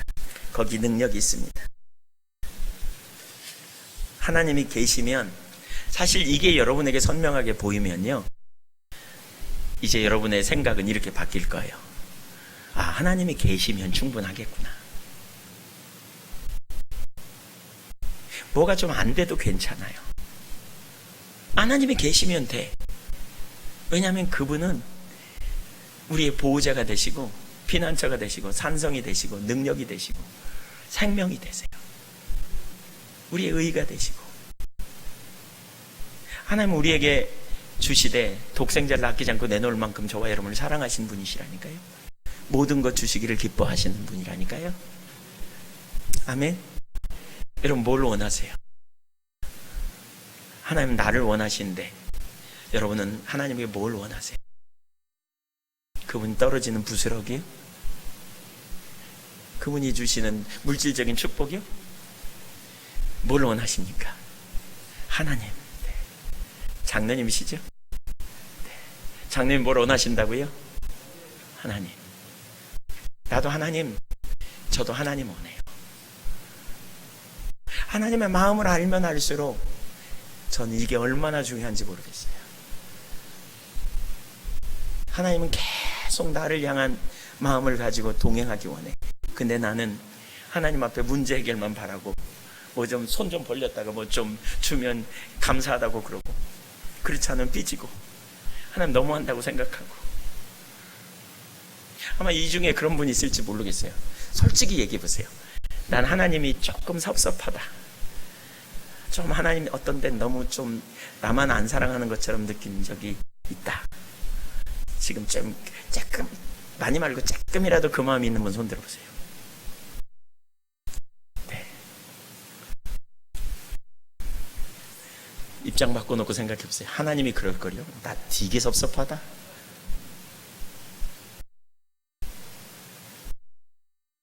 한번 생각해보세요. 창세 전부터 하나님이 그렇게 우리를 향한 사랑의 마음, 우리를 향한 그러한 열망을 가지고 우리를 구원하시고 이끄시고 인도하셨는데 우리는 하나님 자신을 구하고 사랑하고 또 하나님 앞에 그분의 음성을 듣는 것을 기쁨으로 여기고 그분과 동행하는 삶을 추구하고 잊지 못하고 필요할 때만 주님 앞에 뭔가 달라고 그러고 뭔가 얻으려고 하고 그런 자리에 있다면 그것이 얼마나 하나님 보시기에 온전하지 못한 자세인지 생각해 보십시오.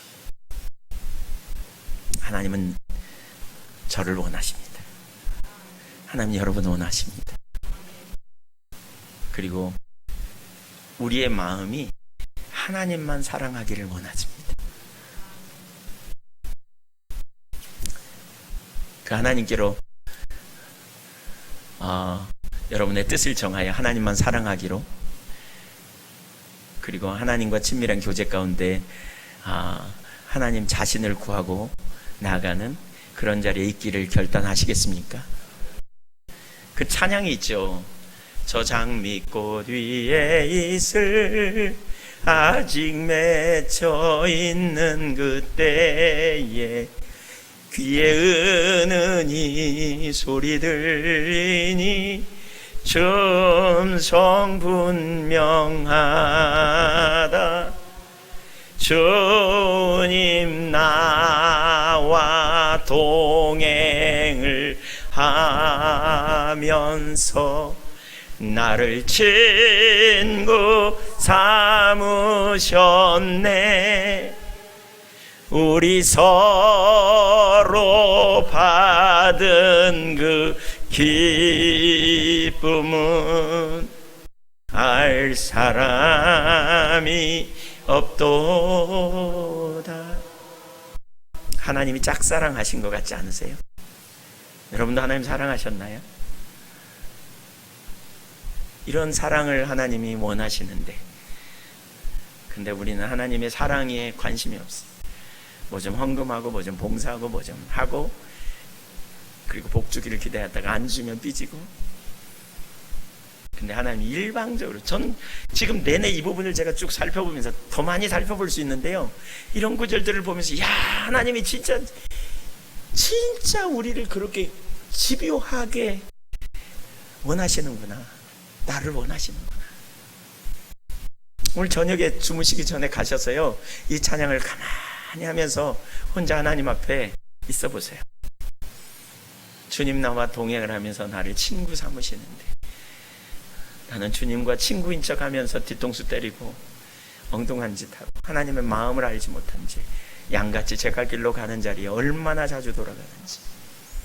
여러분이 사랑하는 아내가, 사랑하는 남편이, 혹은 여러분이 결혼하기 전에 사랑하는 사람이 여러분에게 여러분이 그 마음을 얻고자 하는데 그 사랑하는 사람이 여러분에게서 멀어질 때 그 마음이 어떨까를 생각해 보세요.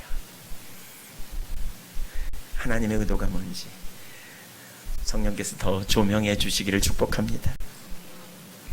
네, 우리 그 찬양 하나 하고 같이 좀 기도할까요? 그 찬양